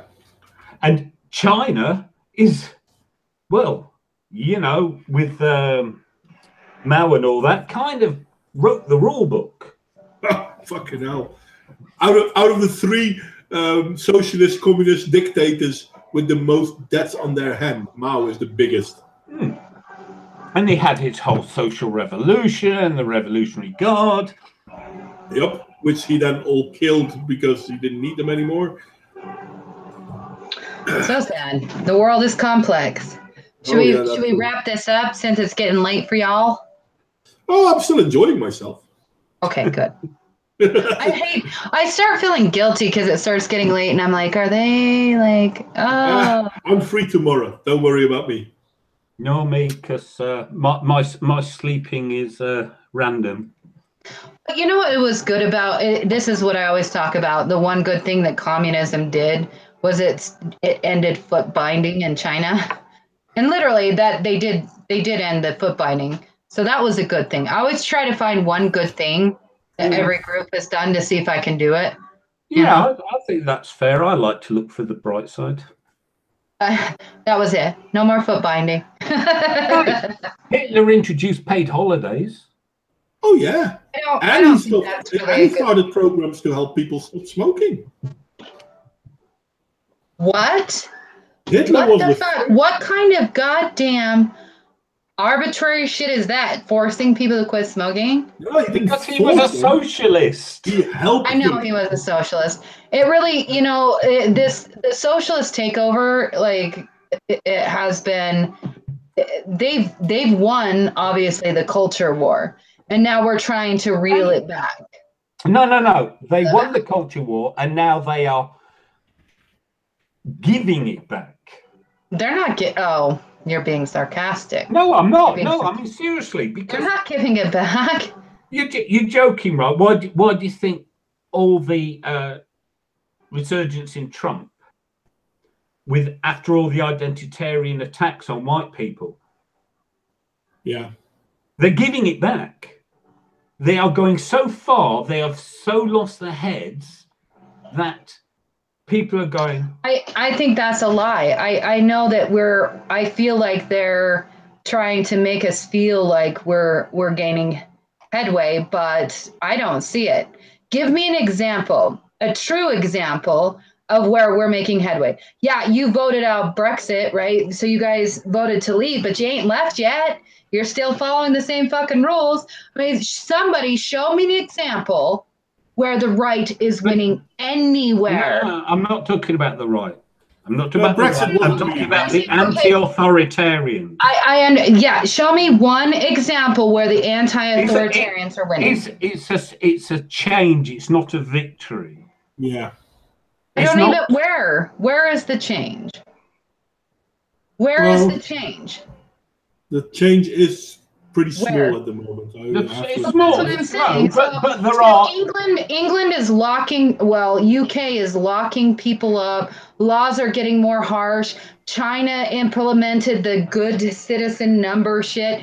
Canada's all but lost. I mean, I don't see it. We're having to let in refugees in America. I'm just saying is that I wonder if it's like some kind of lie that we're actually gaining ground. I need some proof that we're gaining ground. Where is the proof? Because the progressive ideology has such a lock on politics, on the media, on culture. I know, then that's what I'm saying. What I'm saying is out there in the country, everyone's pissed off. They just don't have an outlet because these progressives have all the political parties under their thumb. But I know, but that's what I'm saying is that I get that people are pissed off, but people were pissed off before. People have been pissed off throughout country. That means fuck all, really, right? What do we have that shows that socialism? It's not what we have, it's what we're getting. What are we getting? Give me an example. Give me some good news. I can't give you an example. I want an example. I need an example. The zeitgeist is changing. I don't see it. That's what I'm saying. I want one example. You don't see it in the news because the news will never tell you. I just want an example. Is it so hard? I want one example. And you know when I lost faith, we were people marching in London. Who cares? Across There's always marches. Like they mean shit now. That's like signing a damn petition. Not from that side. I'm just saying. All I'm saying is I want proof. I want proof that there's any hope. Because I lost hope. I'll give you an example. Is everybody ready? Because I thought about it. That's why I did that. I was leading. It's dramatic. This is a showman. Do you know what showed us that we were doing good? When the Boy Scouts changed and decided to let girls in, the biggest supporter of the Boy Scouts held their ground, the Mormons, and pulled out from the Boy Scouts. And I still to this moment can't believe that they actually did it. And that one tiny little act, even if they backtrack, that one tiny little act restored faith and restored hope. and said, we do have a chance at fighting the battle that the socialists have won since World War II. Yeah, but this is what I'm saying. It's tiny little things. It's a zeitgeist. It's not. But I'm saying, John, you better have an example. I'm trying to teach you to be a better helper on our side. No, because I'm not a propagandist. I'm an analyst. That's not propaganda. That's not propaganda. Elicia, do you want to see what's happening to change the bullshit in Great Britain? Look at how the population is standing up.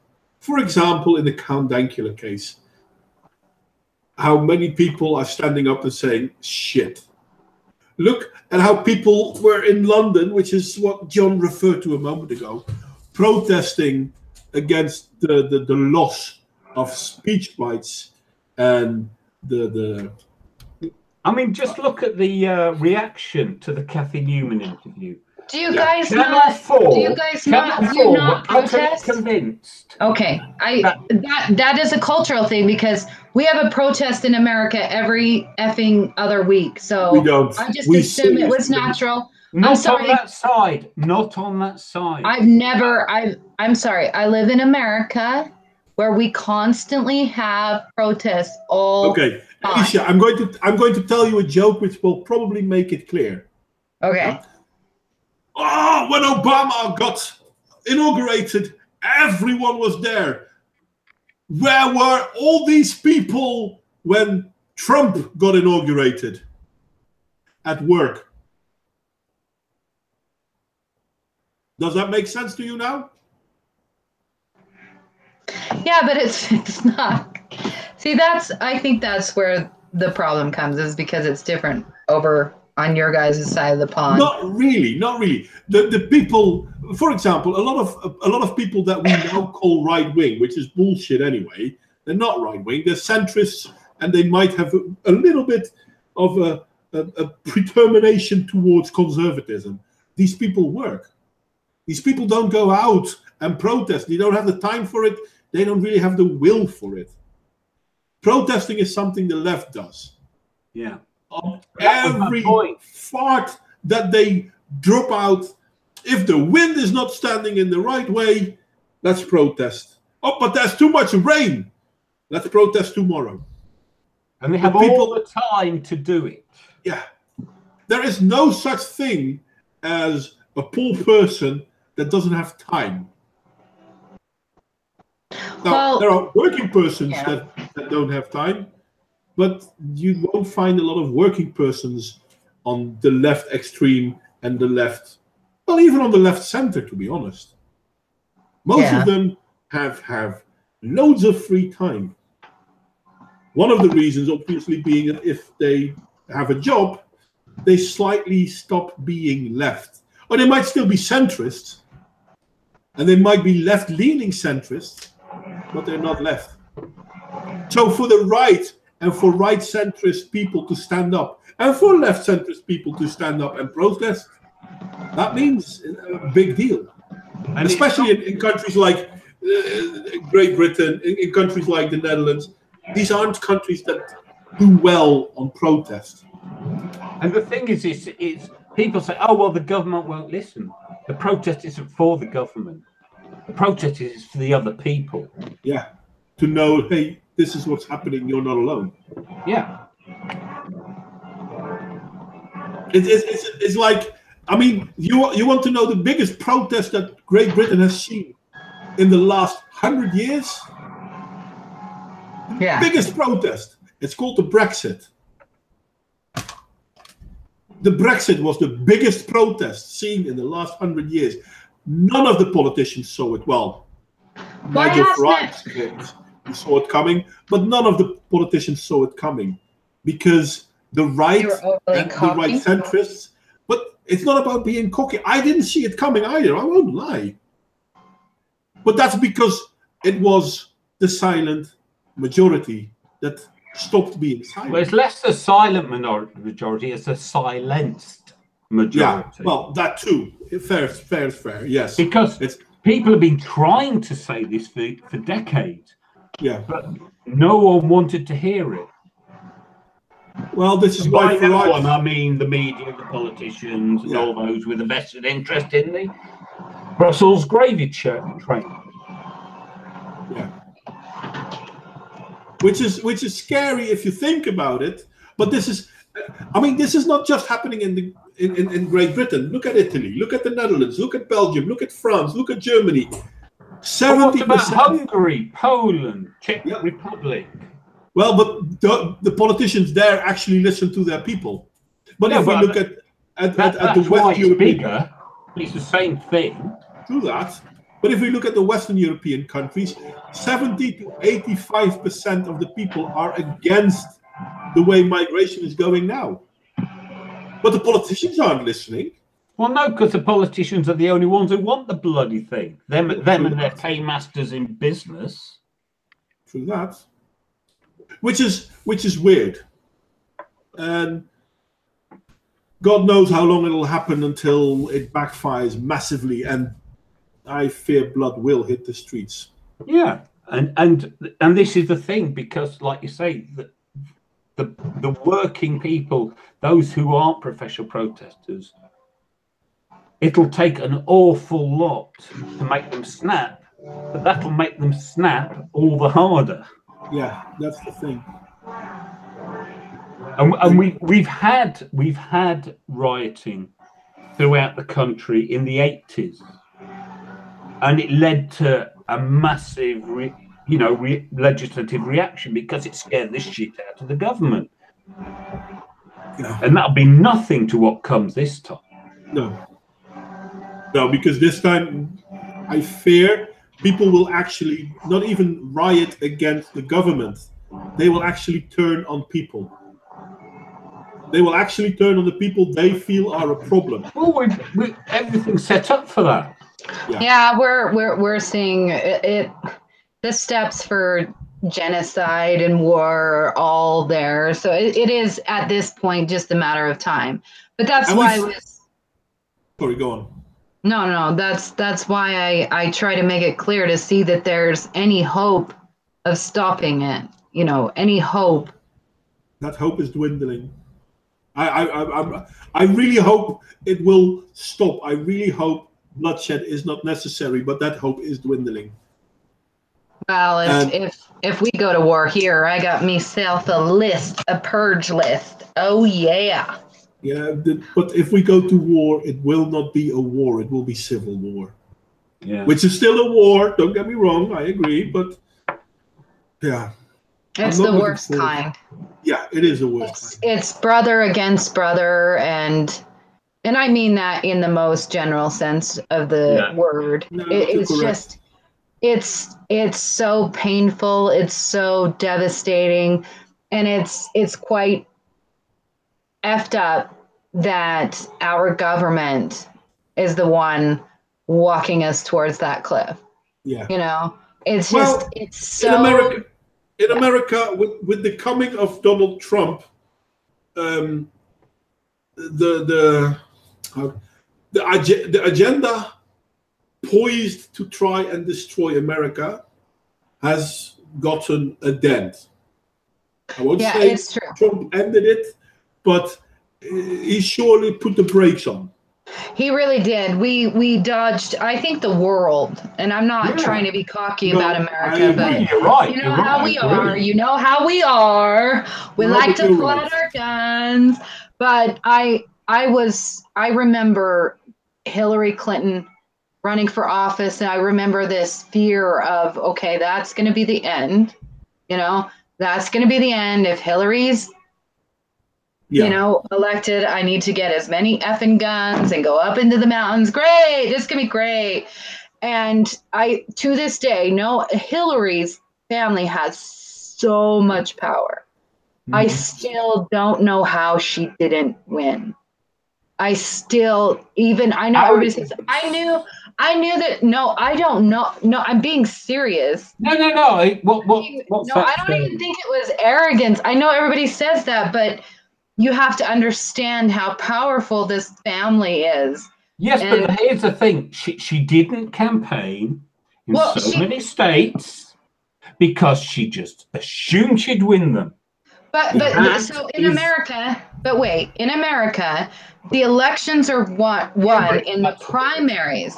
They're won in the primaries. So Trump wasn't even supposed to be on the ballot. It was supposed to be Jeb Bush because nobody would vote for him.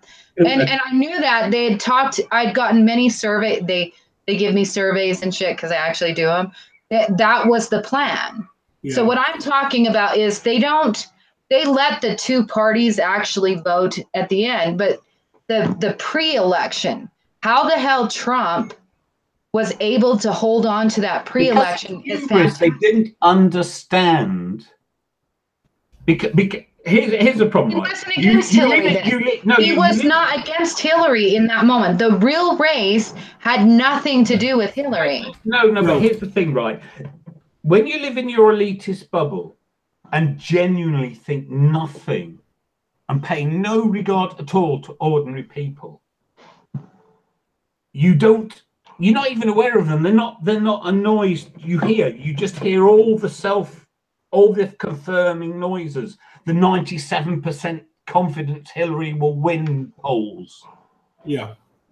And so you can't prepare for something you can't even imagine. Well, they should have, the second that he got on the ballot, they knew that the plan was fucked up. That's what I'm trying to say. I don't think, like, here's an example. Yeah, but by the time he won the Republican nomination, it was too late.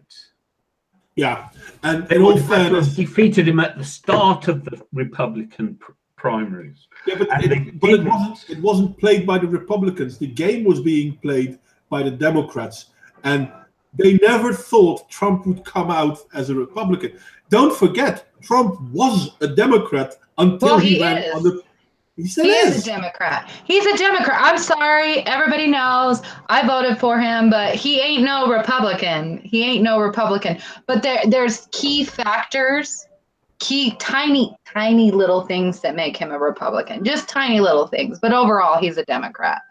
But he's also, Hitler, isn't he?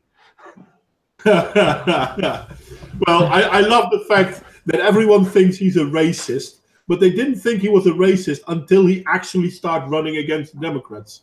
Yeah, but that's the thing. He's a racist with a daughter who's converted Jew. I love Trump.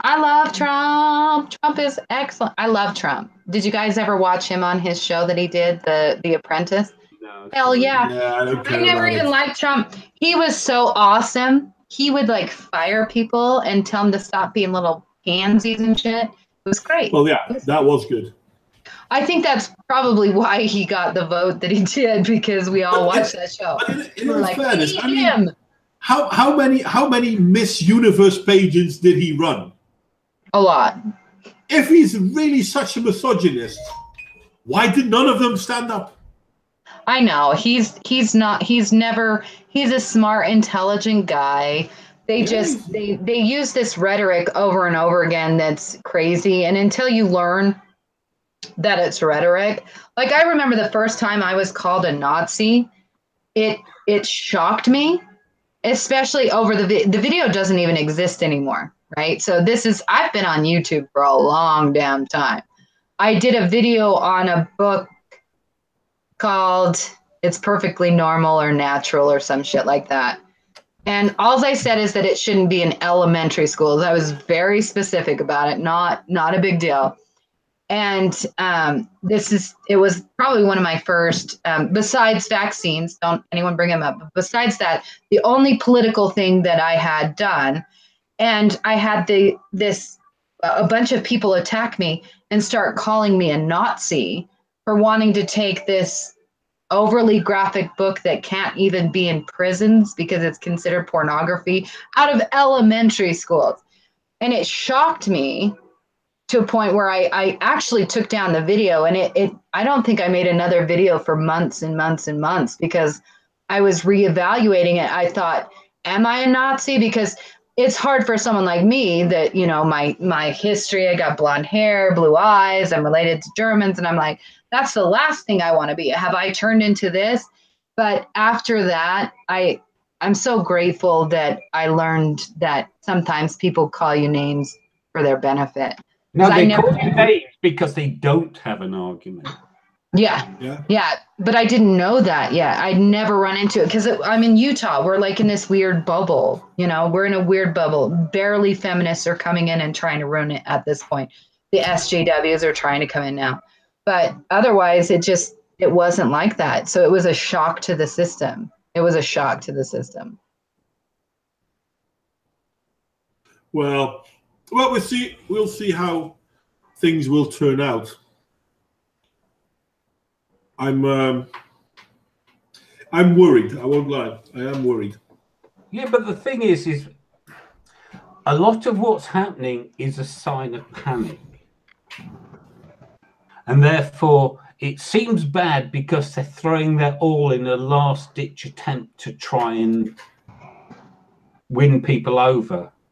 Well, I'm afraid that they are so desperate. You know, the worst thing to encounter is like a rabid dog, right? So you don't know if he's going to attack or... Oh, they'll attack. They're violent as fuck. They are violent. They are violent. Some of the stuff I get sent, I'm just shocked. But I mean, I'm not afraid. But they get really violent. I mean, I'm trying to think of the leftists are by far the worst. Even I've had to deal with Bible thumpers, and everybody in America knows what I'm talking about. I'm talking Bible thumpers. I'm not talking about Christians. I've had really horrible things said to me, but the SJWs, when they nearly took down my channel. You saw that.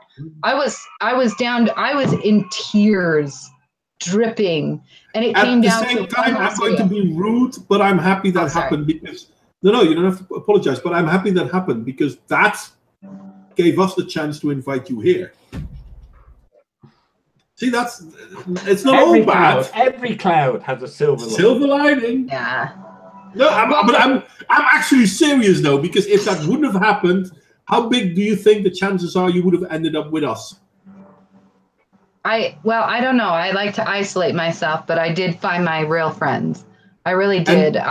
It was very touching, the people that stood up for me. The High Desert, actually, he stood up for me very first, and I was shocked. And I didn't know I had real friends, because you have friends on the internet, but I didn't know I had real friends on the internet, and you guys are my real friends, and it really made me feel a lot better. It wasn't my red pill moment, Crusader Soul. It was for friendship. It made me actually believe in friendship for the first time. So I genuinely think you guys as friends. But I do think it was bad for you, and I still think it is, but it gave us, you and everyone on this channel, a chance to interact. So there is a small silver line. I think it's good for us to interact because we are so. I mean, we're similar, but we're still different in a lot of ways, especially because I'm way conservative and way not trusting in the government and way conspiratorial. Everybody knows I like to wear my tinfoil hat.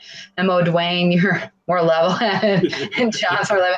But yeah, no, I think it's great. I think it's a great dynamic, and so that is the good thing. But yeah, they're vicious little. Yeah, I'm wondering how long YouTube will still be as strong going as it goes. And don't get me wrong, I have no reason to leave YouTube. It's not that we don't want to leave. This is our last stand. Well, we have to make a stand. We are making a stand, but I mean, if they kick us off, there's not much we can do. But the thing is, the more people they kick off, the smaller they get. I don't understand them. I don't understand what YouTube's game in this is. They've never made profit. Because Modwain, size is not entirely directly correlated to profitability. No, that is true. Well, I bet it's a tax shelter. And so you have to understand that if you were a business strategist somebody like that going into YouTube and you said, right, we've been making all this loss, how do we make money? You would look and analyze the figures and try and say, well, you're providing all these services, all these servers and bandwidth to people who give you no revenue. Yeah. So trim that, get rid of them. But you can't do it overtly because that's not good for your image. Yeah, but so the thing is, you try again and again, apocalypse and clampdowns and putting things in limited state, and you go over it and over it and over it, just hoping you scare enough of them off to reduce the server requirement, to reduce the bandwidth, so that you can actually use those servers and that bandwidth as something more profitable. Yeah, but if we look at the ones that they're going after, Bearing now. You don't know about that. Well, he's probably being attacked by the usual suspect. Yeah, probably, but they're letting it happen. Yeah, of course, because again, but these are channels that have thousands of views, millions of views. No, but here's the thing. Again, you this whole thing about huge bureaucracy, you're really not getting it. You work in the health service, right, Bod? Yeah. Okay. Do you think those at the government level have any awareness of your existence? Individually, no. Yeah, they're probably not even aware of your particular facility. Probably not, yeah. And that's the whole point. It's exactly the same. When you come to a channel like Bearings, the people in charge of YouTube are so far removed from that, they don't care. Well, that's not. Well, they will. No, you know what? I'm going to stick up for YouTube just for a second, even though. Okay, I'm not saying they're heartless. I'm just saying. I know. Let me stick up for YouTube just for a second, because I had so many strikes lobbed against me. And so I went through the long ass process of fighting each and every one. And it came down to one video, and it took it out of the hands of the robots, and it became an actual person. And they said, tell me, it basically said something like, tell me why this video shouldn't have a strike. So then it's in my hands where I had to say exactly what they wanted to hear. And I said the smartest shit ever. I said, I don't bully anyone in this video. And they kept it, right? Yeah. And then when they wouldn't let me go live, and I was in a panic. You guys remember when I was in a panic because I was all excited. I'm gonna host Modwain's house, and I was like telling my husband, I was like, it ain't Modwain's house, it's Elicia's house now. I was so pissed. And then I had to go through the robot channels again, right? I'm going through robots, basically. I don't know if they're robots, because my husband said, do you know if they're robots? I was like, I don't fucking know who it is. But I finally got to, I'm not even going to say the person's name, and I spoke with them. And they fixed the problem. So that person said that they could tell that I genuinely was trying to, build a nice channel and things like that. So I think the problem with YouTube, I do believe that they finally have insiders that have gotten inside that are trying to change it. And that's why I think it's so important for like Modwain, John, High Desert, for all of us with small channels that do good things, to not give up hope on YouTube, because it's almost like it's a different, it's like it's an online country. And I really truly believe that we can win the information war, but only if we get YouTube on our side. No, I understand exactly what you're saying, but that wasn't the point at all I was trying to make. What I'm trying to make is you contacted a local council official and they were really nice. But the king over there doesn't even know about the bleeding town you live in. You with me? Yeah. So what I'm talking about is policymakers at the very highest level of YouTube will be making decisions that have nothing to do with people. Yeah. But it's only business. What do we do to trim the expense and make it more profitable does not involve any moral judgments whatsoever. Yes, I understand what you're saying, John, but I do feel that there is an ideological component. I'm not disputing that, but I was addressing what Elicia was saying, that, you know, there are these lovely people who are just there to help, and that's their job. But I'm not talking about the people at that level. I'm talking at the people so many levels higher that, and they're not doing it as you a channel, or bearing a channel, or anyone a channel. They're doing it in terms of thousands of channels, and they don't care who they get rid of if that's what they want to do. They just want to cull the numbers. Oh, by the way, I think I know what the last video of Bearing was. Okay. It was going after BuzzFeed because BuzzFeed was going after YouTube streamers. Funny enough. Yes. Oh, that one. Yes. Yeah. Funny enough, Bearing does have a BitChute channel. So he also has a second YouTube channel. Yeah, Patrick. I'm not sure if that's still. It's still up, but there's nothing uploaded for 3 weeks. I've been checking it just to see if he was going to put a video out on it. Anyway, I linked Bearing's channel in the chat, and I will put a link on the down and below because I don't care. I'm not big anyway, so I don't have to really worry about anything.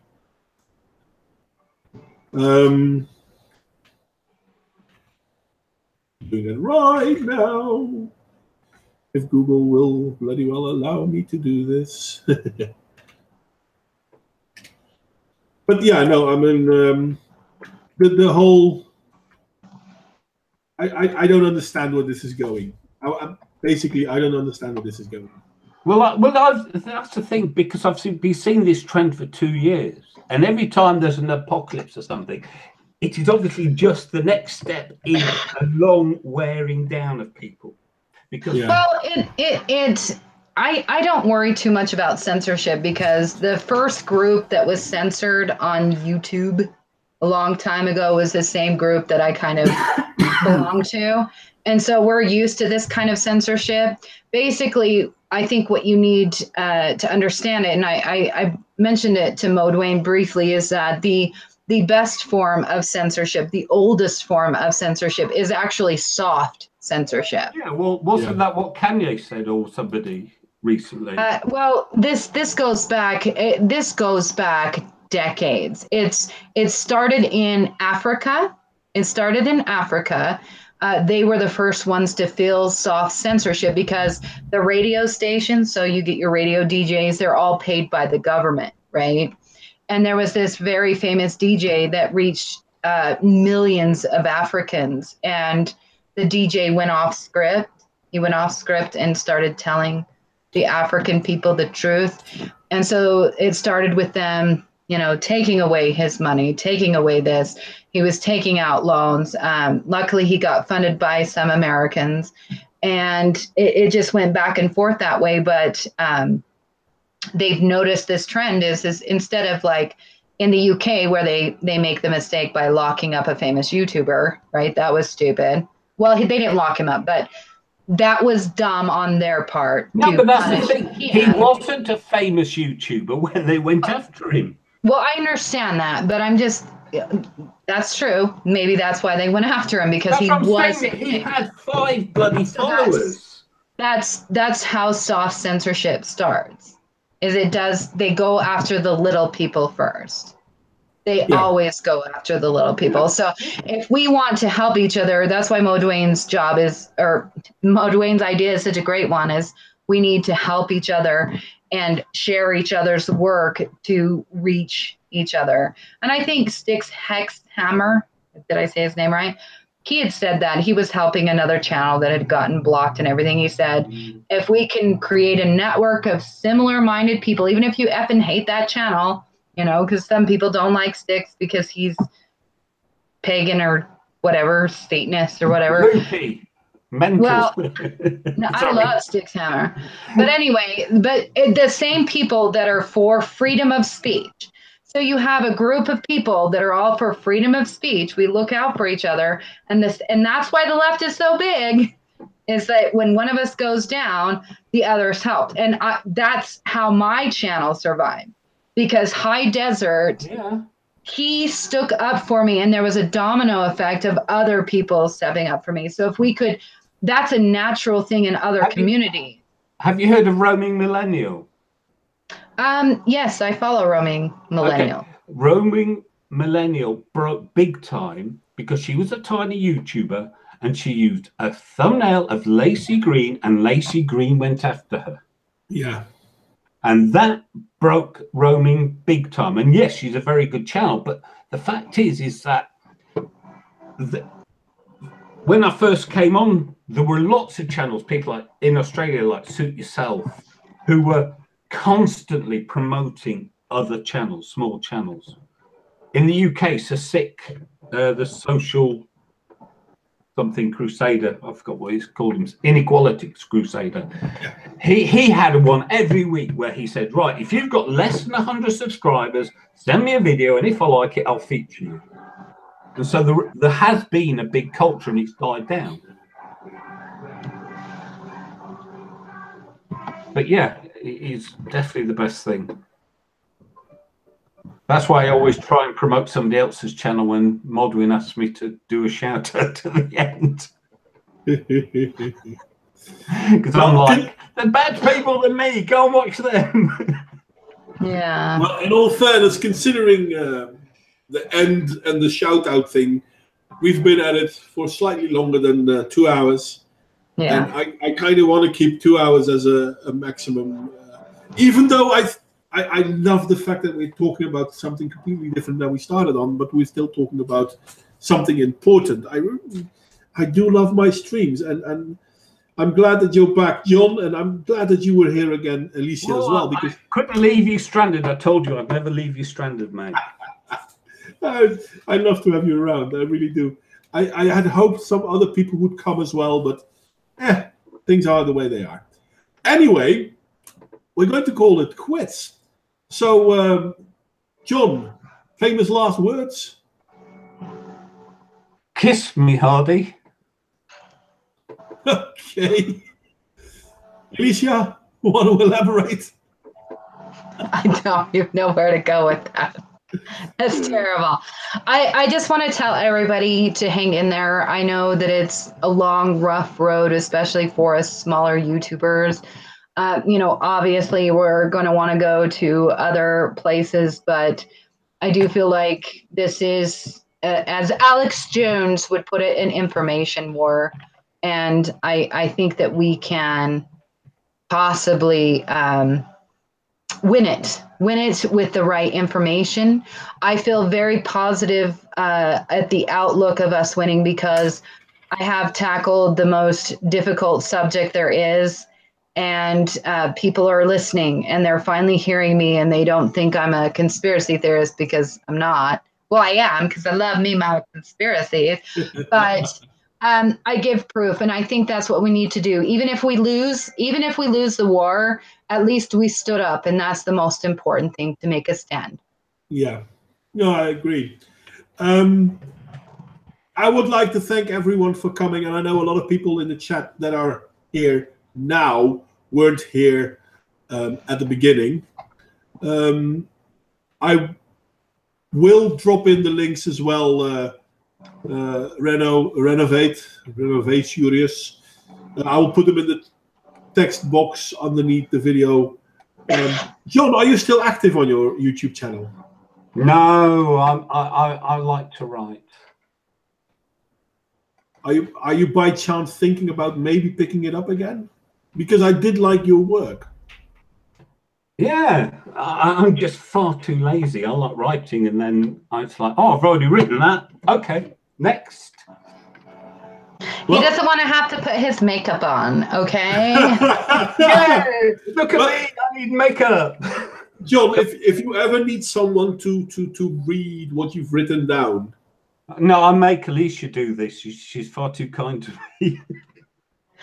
Modwain, you would be perfect to do some of my videos. Your voice is so friggin' fabulous. Are you kidding me?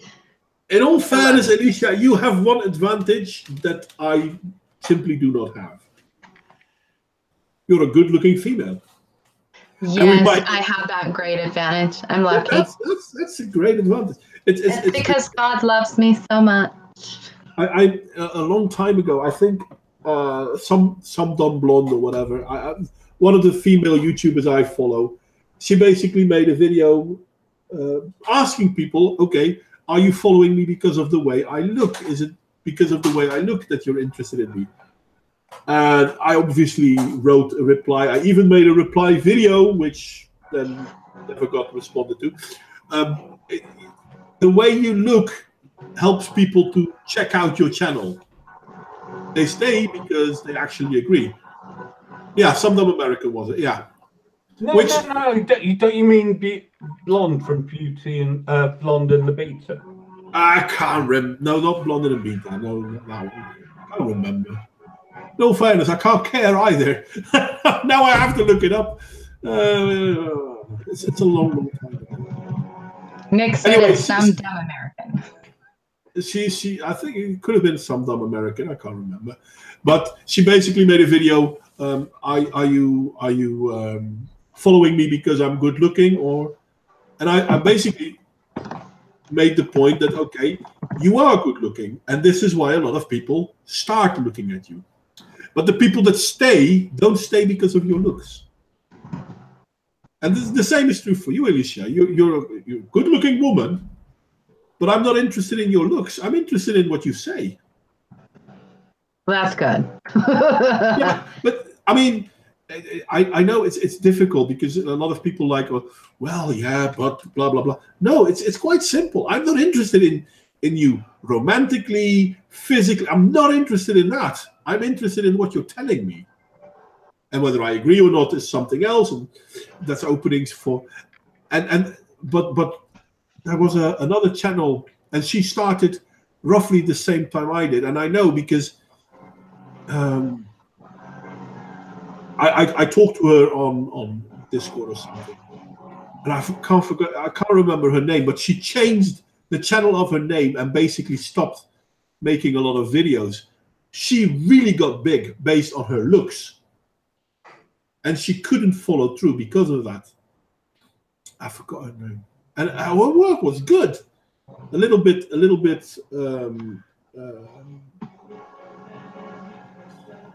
How do you call it? Can you guys remember Twin Towers? No, not Twin Towers. Twin Peaks. Yeah. Yeah. Okay, so it had a bit of a weird vibe to it. You're not kidding. Yeah. So did her videos. But the things she said made sense. And she was a good-looking girl. So she was always nicely dressed and whatnot. But a lot of people were more interested in her looks than in what she had to say. And I really think that this is the reason why she's gone. Which is a shame, because what she had to say was absolutely brilliant. Well, good. Anyway, I'm trying to finish here. I'm really crap. I'm really crap at that. Thank you, everyone, for joining. Interested, sexist, racist, ableist, and all those other things. Well, the thing, Renovatio, you are 100% correct, and I still don't care. And hi there, Steve Lindsay. I'm going to say goodbye. I'm going to have the last word. Bye. Bye. I'd love to thank you. And thank you all for coming. And I'd love to thank Elicia and John once again. And I hope to see you all next time. And now I'm clicking on the button.